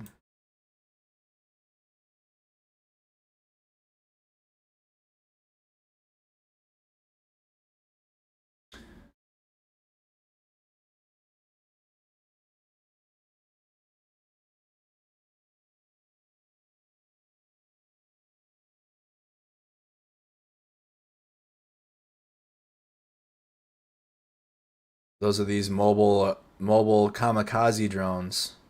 Oh. What? Hold on. What was that? Hold on. What was the ending here?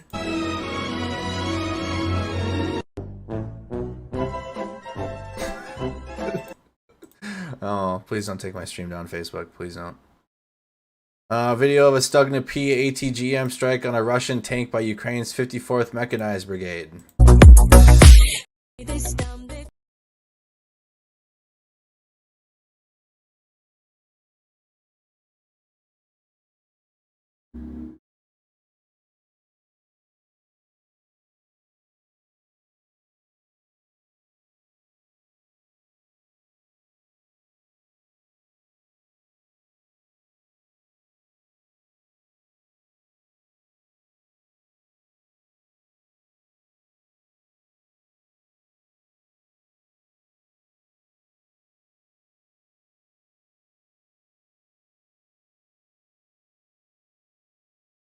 I was gonna watch these one time to see what's going on the first time before I just commentate.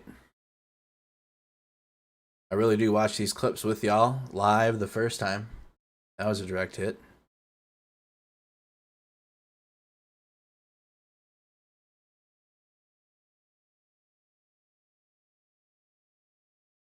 Dang.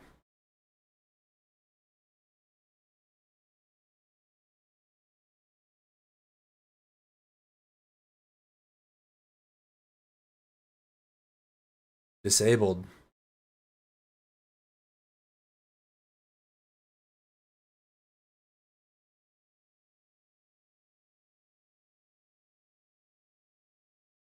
And it's on fire.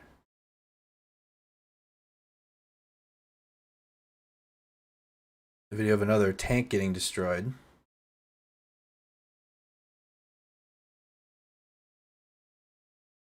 Next here, video apparently showing a Russian BTR running over an anti-tank mine. You might have seen this one.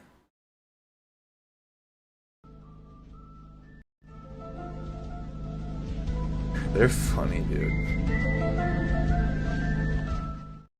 The X-Files music.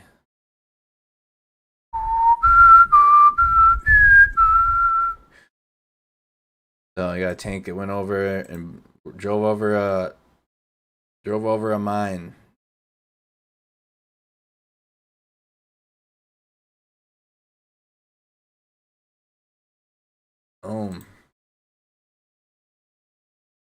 Video of a Russian BMP-2 with troops and O markers in the Koma-Chuavka area. We got a new video with a new watermark.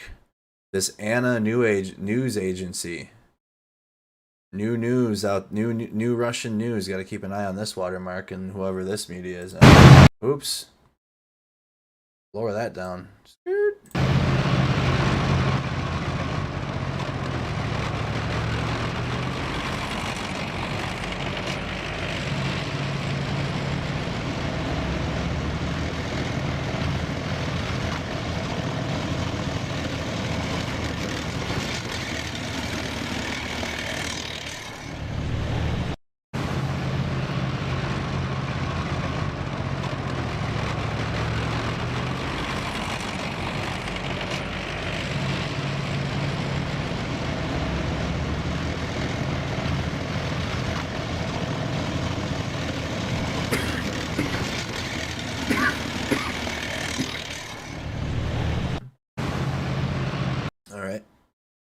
Next clip.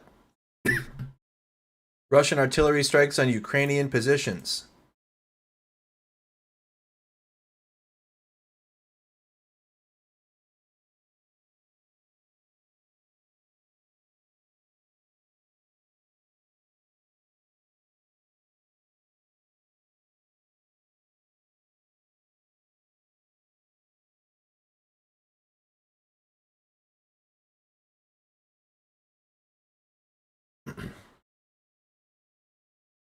And a news coverage in Syria. They did coverage in Syria too.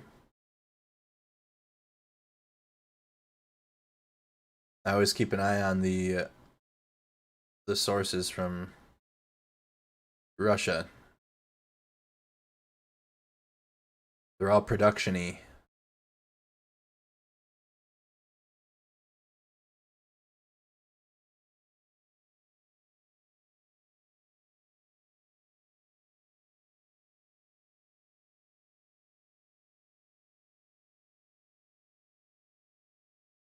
Next video, Russian Tornado G MLRS firing on Ukrainian positions in the Lyman area. 333.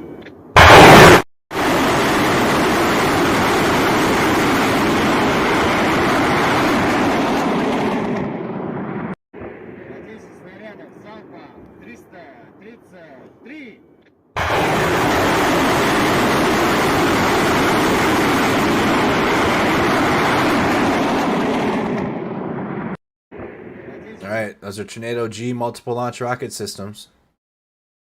Video from today's 13-hour joint Sino-Russian strategic bomber flight with Russian Tu-95MS and Chinese H-6 bombers and a Russian Su-30 excuse me, SM fighter escort over the Sea of Japan and East China Sea. So let me read this again so I can really understand what it's saying. 13-hour joint Sino-Russian strategic bomber flight with a Russian Tu-95MS and a Chinese H-6 bomber. So you got Russia and China doing joint military exercises over the Sea of Japan and East China Sea.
When World War III does actually begin, for real, it'll be NATO versus, you know, those Axis allies in World War II. It'll be NATO and Russia, China's group. I continuously forget the name of it. Hold on, let me look it up really quick. Continuously forget the name of it.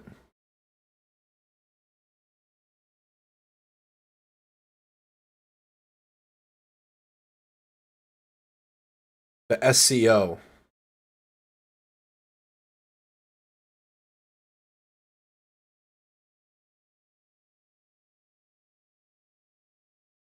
You got the SCO and the CSTO. That's what it is.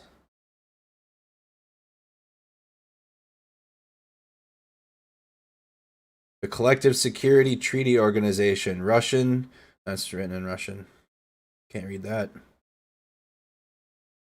The CSTO consists of select Soviet or post-Soviet states The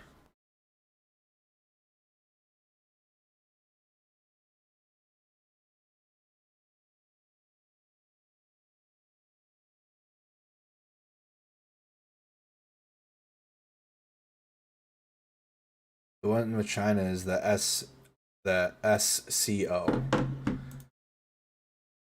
Next video, a Russian MSTA-B howitzer battery in Ukraine, including an Orlan 10 UAV footage of strikes.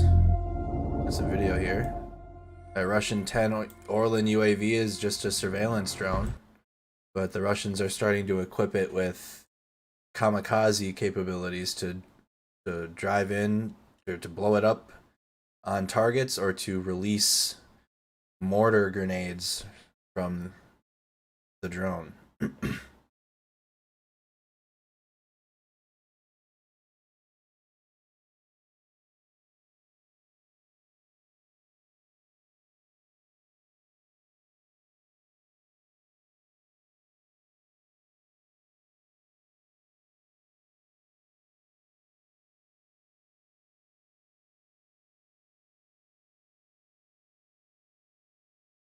Got music to this.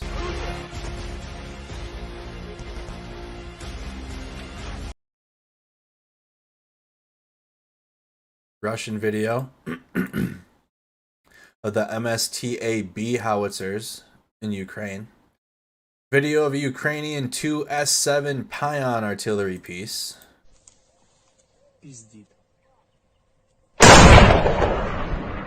That's the big one. Big howitzer. Was it that 2S7?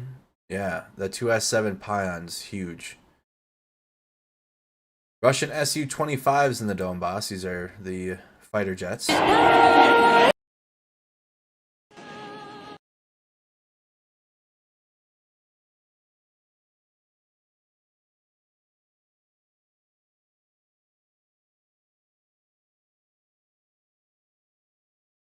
The Rusich private military contractors in Izium. Rusich. What are Rusich PMCs? Listen, Metal Gear Solid 4 is becoming relevant. Speaking of Metal Gear Solid, join us after the stream for Metal Gear Solid playthrough. Playing the whole franchise. We're on Peace Walker right now. Rusich. Private military contract. I don't have anything on that. Maybe Google. I know the Wagner group. Oh, that is the Wagner group.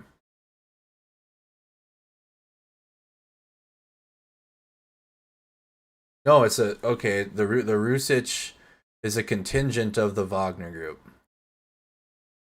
The Pentagon. So this is written in January. This was written in January. They were raising the question of returning to Ukraine.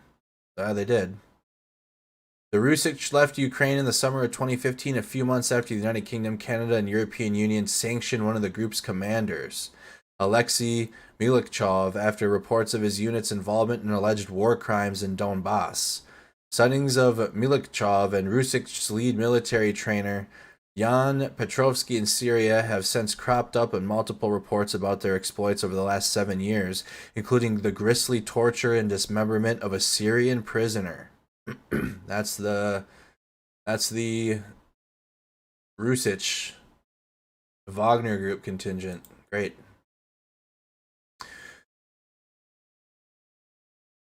Video of a Russian Mi-28N and a Ka-52 helicopter firing rockets near Tokchivka. Or private military contractors. That's just what the world needs.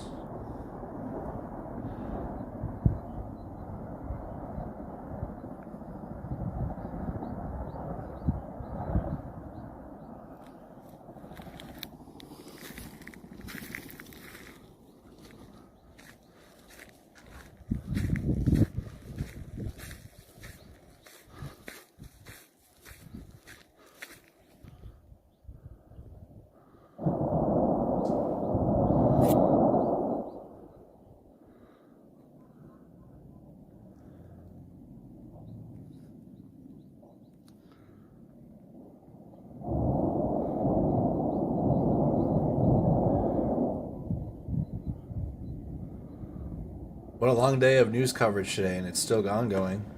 It's going to continue tomorrow. Some more developments come out of Texas. Ukrainian war coverage continues.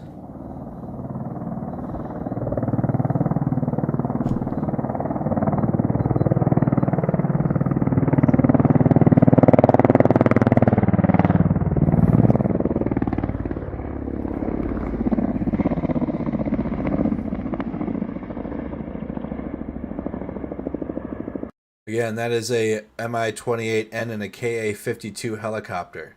All right, next we're going to go to this video, which was sent to the Discord server, a report from Sky News. Ukraine war, the desperate fight for Severodonetsk under siege. Join our Discord server. Thank you to everybody that sends videos to the video channel for us to watch on stream. So this is from Sky News report. The sound of Severodonetsk being pounded and broken. Severodonetsk. So that is, again, that's on our war map. In this cauldron here, the Battle of Severodonetsk, northeast of Lysychansk, northeast of Popasna. It's in here. Severodonetsk. By bombs never stops. Ukrainian troops, vastly outnumbered here, can see the Russians blasting their way in. And underneath all these explosions, there are civilians still trying to survive. One of the main bridges linking the city to the rest of the Donbas has been bombed. It's now impassable. So the only way people can now leave and aid can get in is on this last usable bridge, which has been hit several times already. This is the city's remaining lifeline, and the Ukrainians are only just holding on to it.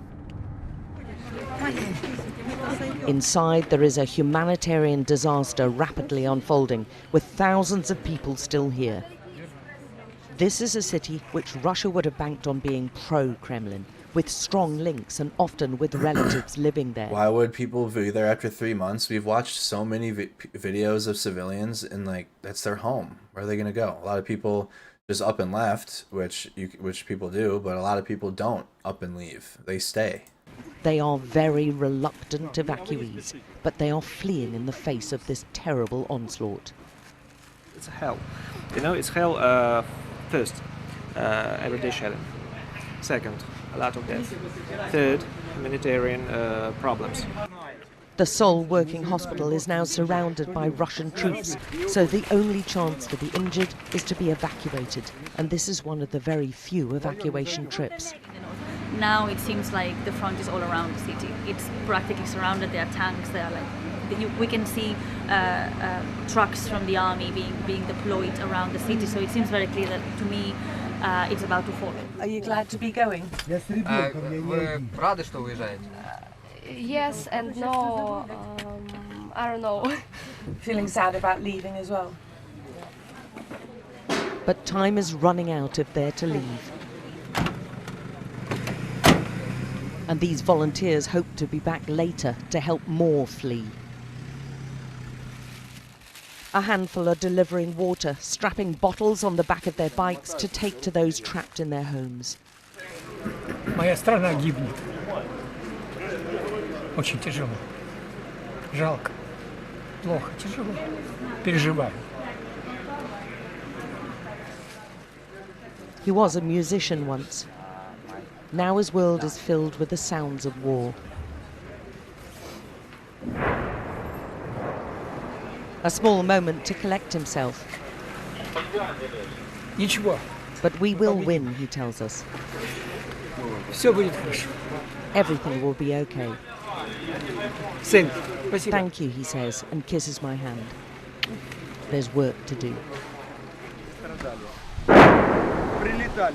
Valeri's another. It's far away, he reassures us about the bombing. The strength of these people continues to astonish. He doesn't even flinch. Вы даже не дернулись, ни немножко. We're used to it, he says. It's been 3 months. Valery and his wife Myra won't leave. They've notched up 135 years between them, and they're now enduring bombs which are landing every few minutes. It is unrelenting and goes on and on as he weaves his way back through his community and takes us to his home, where he and his neighbours have been sheltering and where he's been ferrying food and water to, where there seems to be still a fair amount of people living. They're just outside. His neighbours tell us how hard it is to get even water. Yelena's saying she has to carry 2 or 3 bottles by hand.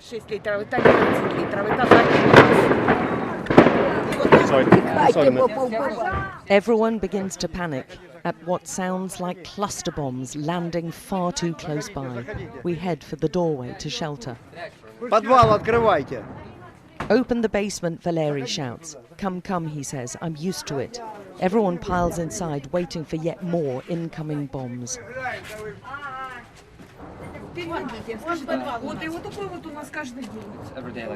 Every day is like this, Yelena tells us. It was quiet for just 10 minutes. Every day it's back and forth like this, flying over our heads.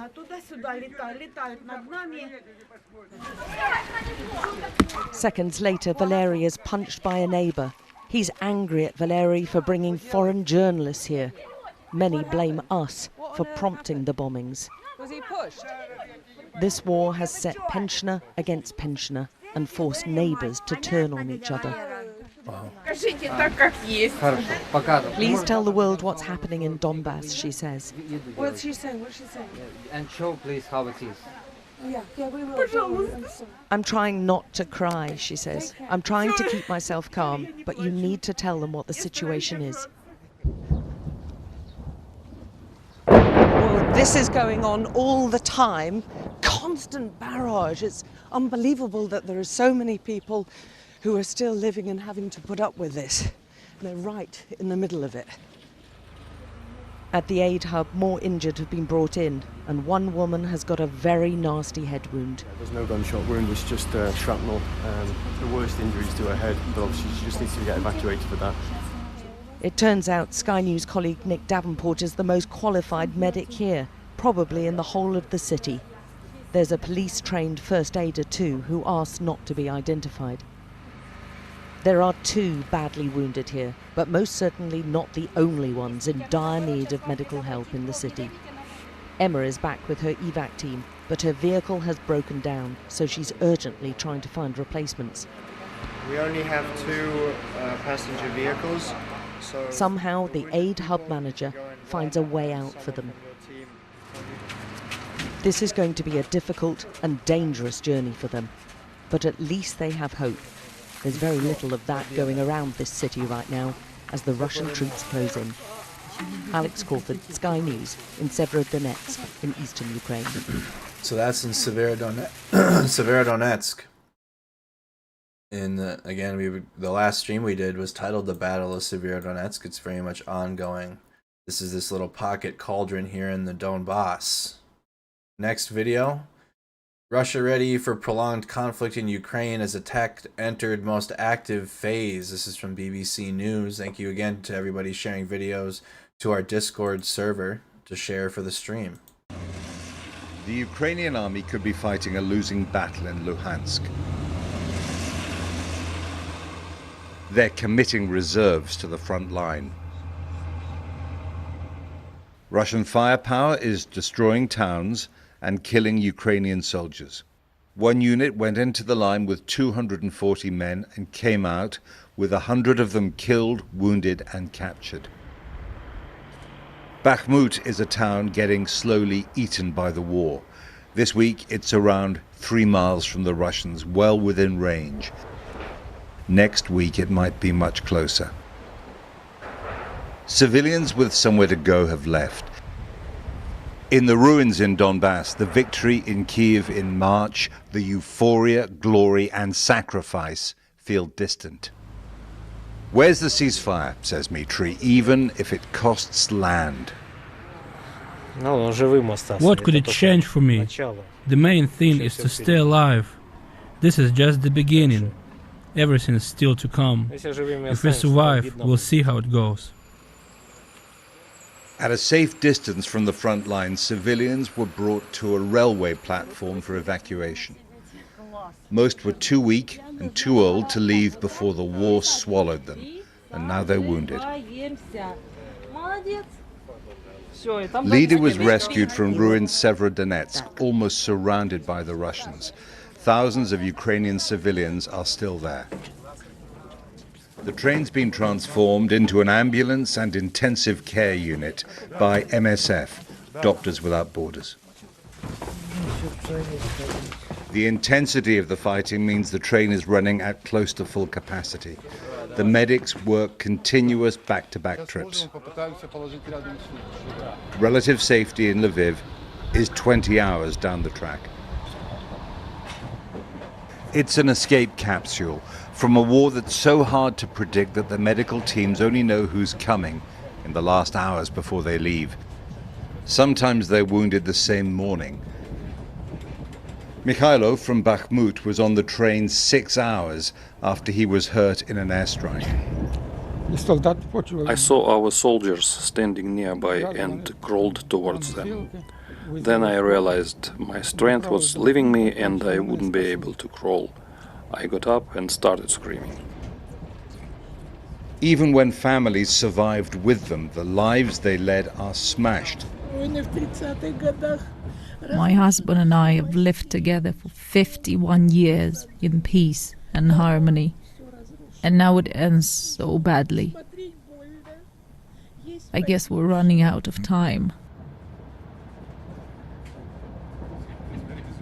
Yasser Kamaledin organizes the train. Evacuating the wounded is vital for the Ukrainians as the war in the east intensifies. The hospitals closer to the front line are overwhelmed, are receiving continuously big numbers of patients beyond their capacity to cope. So it's very important for us and for the Ministry of Health here in Ukraine to make sure that these hospitals are always ready to receive more patients, especially war wounded.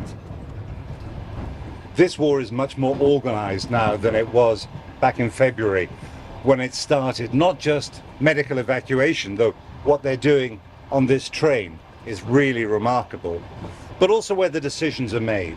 The generals, the presidents, you get the feeling that they've settled in for a long, hard, attritional struggle.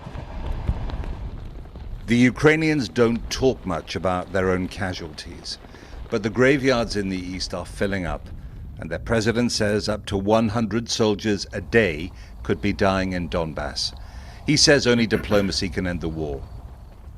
His allies, led by the US and UK, want to weaken Putin's Russia permanently.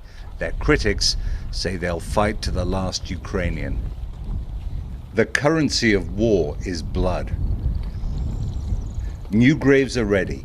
As they're filled, more Ukrainians will question the blood price they're paying and ask how much a ceasefire will cost.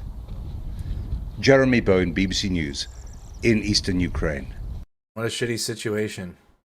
Because you give up, you quit, then Russia gets half your country. Or Russia gets a fourth of, or yeah, half. Russia Has Russia achieved any? They want to take the entire Donbas, but cut it like from Kharkiv down. They want to take this entire portion of the country, and Zelensky's already said no. They're not going to give up any. But the Russia's killing civilians, and now Ukraine's losing 100 soldiers a day in the Donbas. A very terrible situation in the Donbas region. So, next video. Ukrainian businessman moves from the boardroom to the battlefield to fight Russia. These were videos that were all sent to our Discord server. Deborah Pattanow spent time with a private militia doing its part to protect a Ukrainian village from invaders. Now we are in the action area. Serhiy Hoshiko has become adept at navigating the perilous roads through Ruskolazovo. Move, move, move. The men of his charter battalion are hunkered down across this devastated village, freed from occupation, but still in Russia's firing line. So, this is our first place from where we started. Just a few months ago, he was a wealthy businessman. Now he's using his millions to fund a volunteer defense unit. We're off to the next base. S'il vous plaît.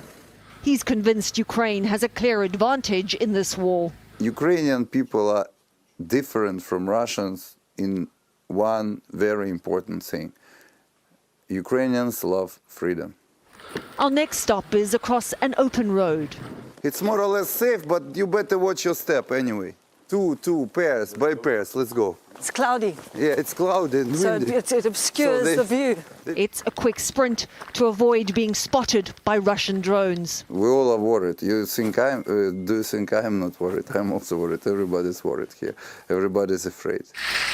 But if an army runs on its stomach, this one is doing very well. Food and weapons prepped alongside each other. Tonight, it's fish. It looks delicious. Delicious. Delicious. And we're off again. Do you run marathons? Yeah, 3 times. Which Once ones? in New York. Me too. I also did the New York Marathon. Hoshiko is dismissive of Russia's fighting capability. Are they any good? I mean, before the war, Russia had this reputation for being... No, it's... One last quick stop. This is the face of this war. Not machine guns, not rifles. Craters. For CBS Mornings, Deborah Patter, Ruskolazova, Ukraine. Craters and civilian deaths. Craters and civilian deaths. That's how Russia is gaining any territory or gaining any ground, is killing civilians. Again, the Russians have lost over 20,000 soldiers. You know, I mean, Ukraine isn't losing their soldiers at that level at all, but Ukraine can't afford to lose even a little bit of their military at all. They need it all for defense and for counter offensive. They need their military for defense and counter offensive. But that's why this war of attrition and the war Russia's fighting is just to kill as many Ukrainian civilians and residential areas as possible, and take out entire villages of civilians, and then focus the efforts there, or have Ukraine focus the efforts there, and then Russia can continue moving in other areas. There's another video that was sent to our Discord server, warning graphic video. These Muslim Tatars are fighting Russian soldiers in Ukraine. I'm not sure where the graphic part is, but if I find it, I will fast forward through it as best I can if it's extremely graphic. So this is a video, credit to AJ Plus, Al Jazeera This Plus. group of Muslim volunteers is fighting against the Russian invasion of Ukraine. И с помощью Аллаха, иншаллах, мы освободим эту страну от этих тварей. Иншаллах. Иншаллах. Держитесь, братья, все будет нормально. After finding mass graves of Ukrainian families, they're even more committed to the resistance. Твердое убеждение воевать до победного конца, но только... Even as they observe the holy month of Ramadan, fighting continues. At the root of their struggle is a deep desire to find a way back home to the Crimean Peninsula. Я отлично понимаю, что то, что сейчас мы делаем, это дорога в Крым, к освобождению всех остальных территорий, которые оккупированы Россией.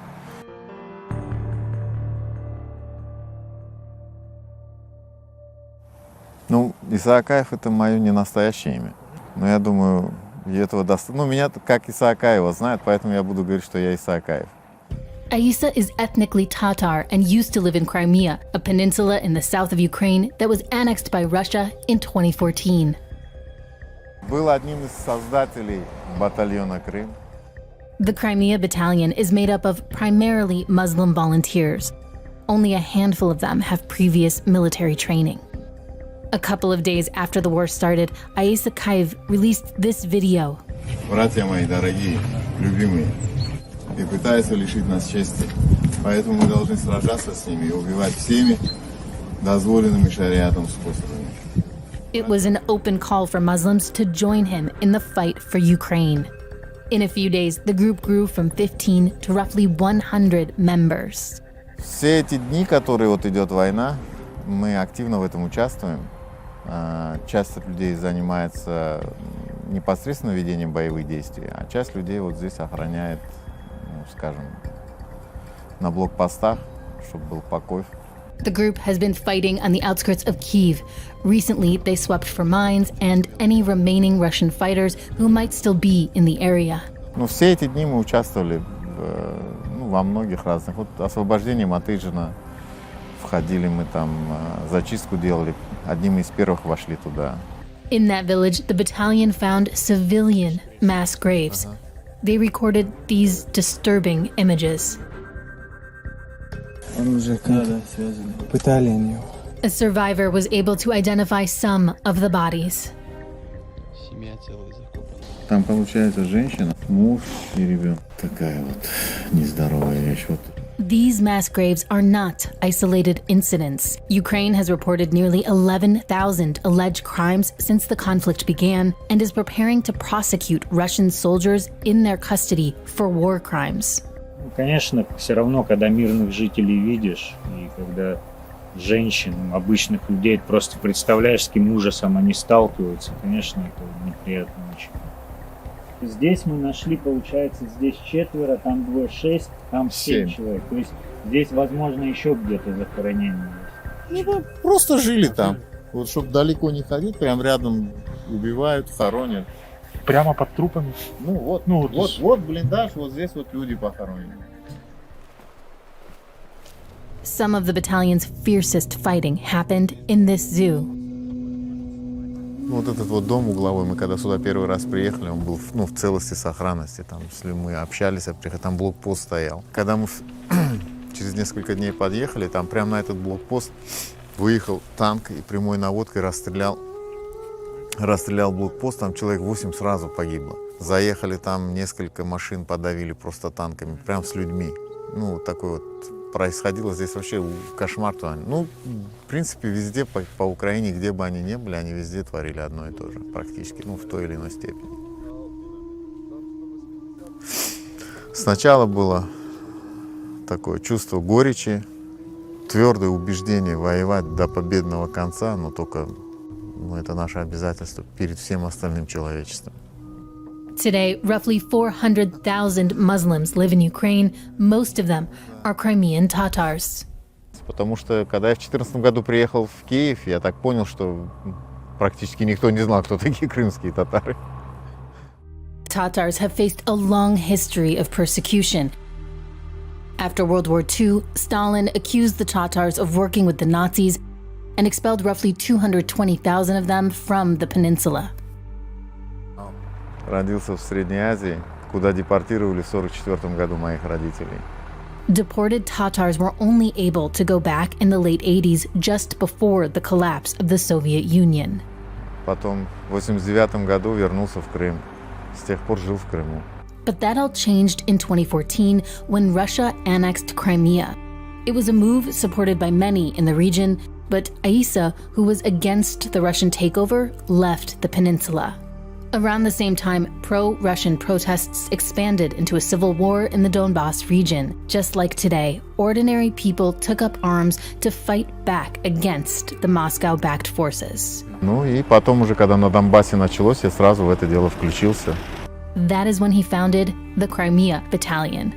Since then, Aisa and his family settled in Kyiv among tens of thousands of Tatars who were now living in exile. Aisa's family has been fighting to keep their culture alive for decades. Обиделась, видишь, не хочет со мной общаться.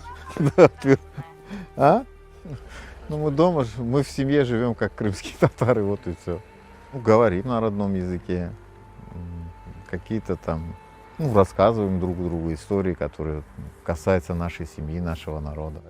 Оглодюм, ну ходим, салам алейкум. У меня 13 детей, 7 мальчиков и 6 девчат. И есть 2 внуков. Да, мне с внуком пообщаться. Не Мухаммад. This is the month of Ramadan. Traditionally, Aisa would break his daily fast with a family iftar. but his wife and kids are now in Turkey, living as refugees. Понял. Я чувствовал одно, что, наверное, не скоро с ними увижусь. Я не знаю, сколько это времени займет, но я так надеюсь, так, что получится. Мы освободим Крым, и они вернутся домой. Several battalion men gather for iftar in this Muslim community center on the outskirts of Kyiv. Вот. Ну, слава Богу, вот мы тут с ребятами вместе ифтарим, сухурим, молимся. Ну, близкие ребята все рядом вместе, как бы поддерживаем друг друга. Подразделения, братские, близкие отношения, они как бы помогают нам вместе пережить вот эти тяготы, скажем, военной жизни. Ramadan is a month of fasting, prayer, and giving. Crimea battalion volunteers deliver food to Ukrainians in areas that were recently occupied by Russian troops. Приїдуть всі наші воєнні. Я пухнула так велосипед і стою, кожен благословляє, а вони мені отак, ну, розумієте, машуть, а я Главное, що хлопці наші бойовий настрій був, не поникли, як ото, знаєте, держалися хорошо. Все буде нормально, ми переможемо. Уже вони сюди не вернуться. Вже не вернуться. Ні. Головне вооруження, щоб було. Їх треба так розбити, щоб вже й не повернулися. The food delivery is for anyone still in the area who needs help. На сегодняшний день у украинского народа и у крымских татар есть возможность показать и доказать всему миру, что христиане и мусульмане могут жить в одном государстве вместе, его защищать и созидать. No matter what happens with the war, the road ahead for Aissa will not be easy, but his sights are set in one direction. Мы сейчас собираемся передвигаться на юг, потому что как бы основные боевые действия сейчас вот на востоке Украины и южная часть, это Херсон и все, вот, та сторона. Потому что как бы это ближе к нам, туда к Крыму, и хотим вот оттуда начинать свое возвращение домой. Hey, story about the Crimean Tatars. Crimean Tatars have faced a long history of persecution and ethnic cleansing throughout the Soviet Union. Now Russia is invading their homeland of Ukraine. Dozens of Tatar Muslims have banded together to form a civilian battalion to fight against Russian troops. Well, thank you guys again. That's about it for tonight. Join us for video games afterwards, after the stream at 9:45 p.m. That concludes the Ukraine war coverage for this evening until tomorrow. Right back at it again at 7 o'clock. Snack Squad TV, if you guys want, like, it was a long day of news coverage. If you want to hang out with the community, see me play video games for a little bit and see what that's about, more and more people are enjoying it. So hang out with us on Snack Squad TV afterwards. If you just hang out in this chat, leave your phone up, it'll send you right to the next stream. It's already scheduled. We're playing the Metal Gear Solid playthrough.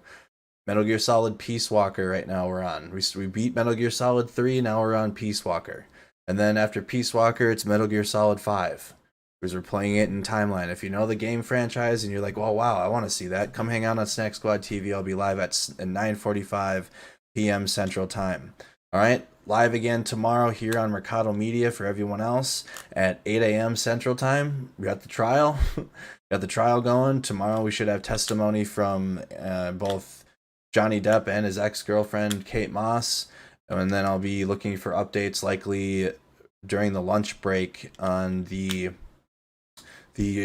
shooting in Texas, the elementary school shooting. We need an update on that, and then we'll finish the afternoon session of the trial, and then war coverage at 7 p.m. again tomorrow night, same time. All right, same time, 7 p.m. tomorrow for war coverage, 8 a.m. for trial. And then if anything else happens in between, we'll do what we did today. All right. Sucks notification just came up. Yep. So 7 p.m. Central Time is the start. But if you want to hang out with us more, watch this stream and then come hang out with us, or save this stream later and watch it after the fact and come play video games with us and hang out there. All right, y'all. Again, thank you so much again for choosing Mercado Media as your source for the war in Ukraine and any other current events. I do try my best I can to get out there in person and cover anything I can. Become a member of the channel, join the YouTube channel, subscribe to the Facebook page, grab that badge to support. It really does help me go a long way and get new equipment, get to places, travel, and provide as much coverage as possible being an independent journalist. I'm not sponsored yet at this time. I don't have any donors other than the viewers. Viewer support on Mercado Media. Couldn't do it without the viewers. Thank you guys again so much. Hope to see most of you on Snack Squad TV YouTube channel. Again, we're continuing on part 3 of the Peace Walker incident, playing Metal Gear Solid. It does relate to current events, believe it or not. If you've never seen video games before, this is a game franchise to start with. It's what I did back in the year of our Lord 1998. Metal Gear Solid. Stealth action game with lots of dialogue on what we're watching on the war, actually. So come hang out with us afterwards. Thank you again for tuning in. Have a wonderful evening.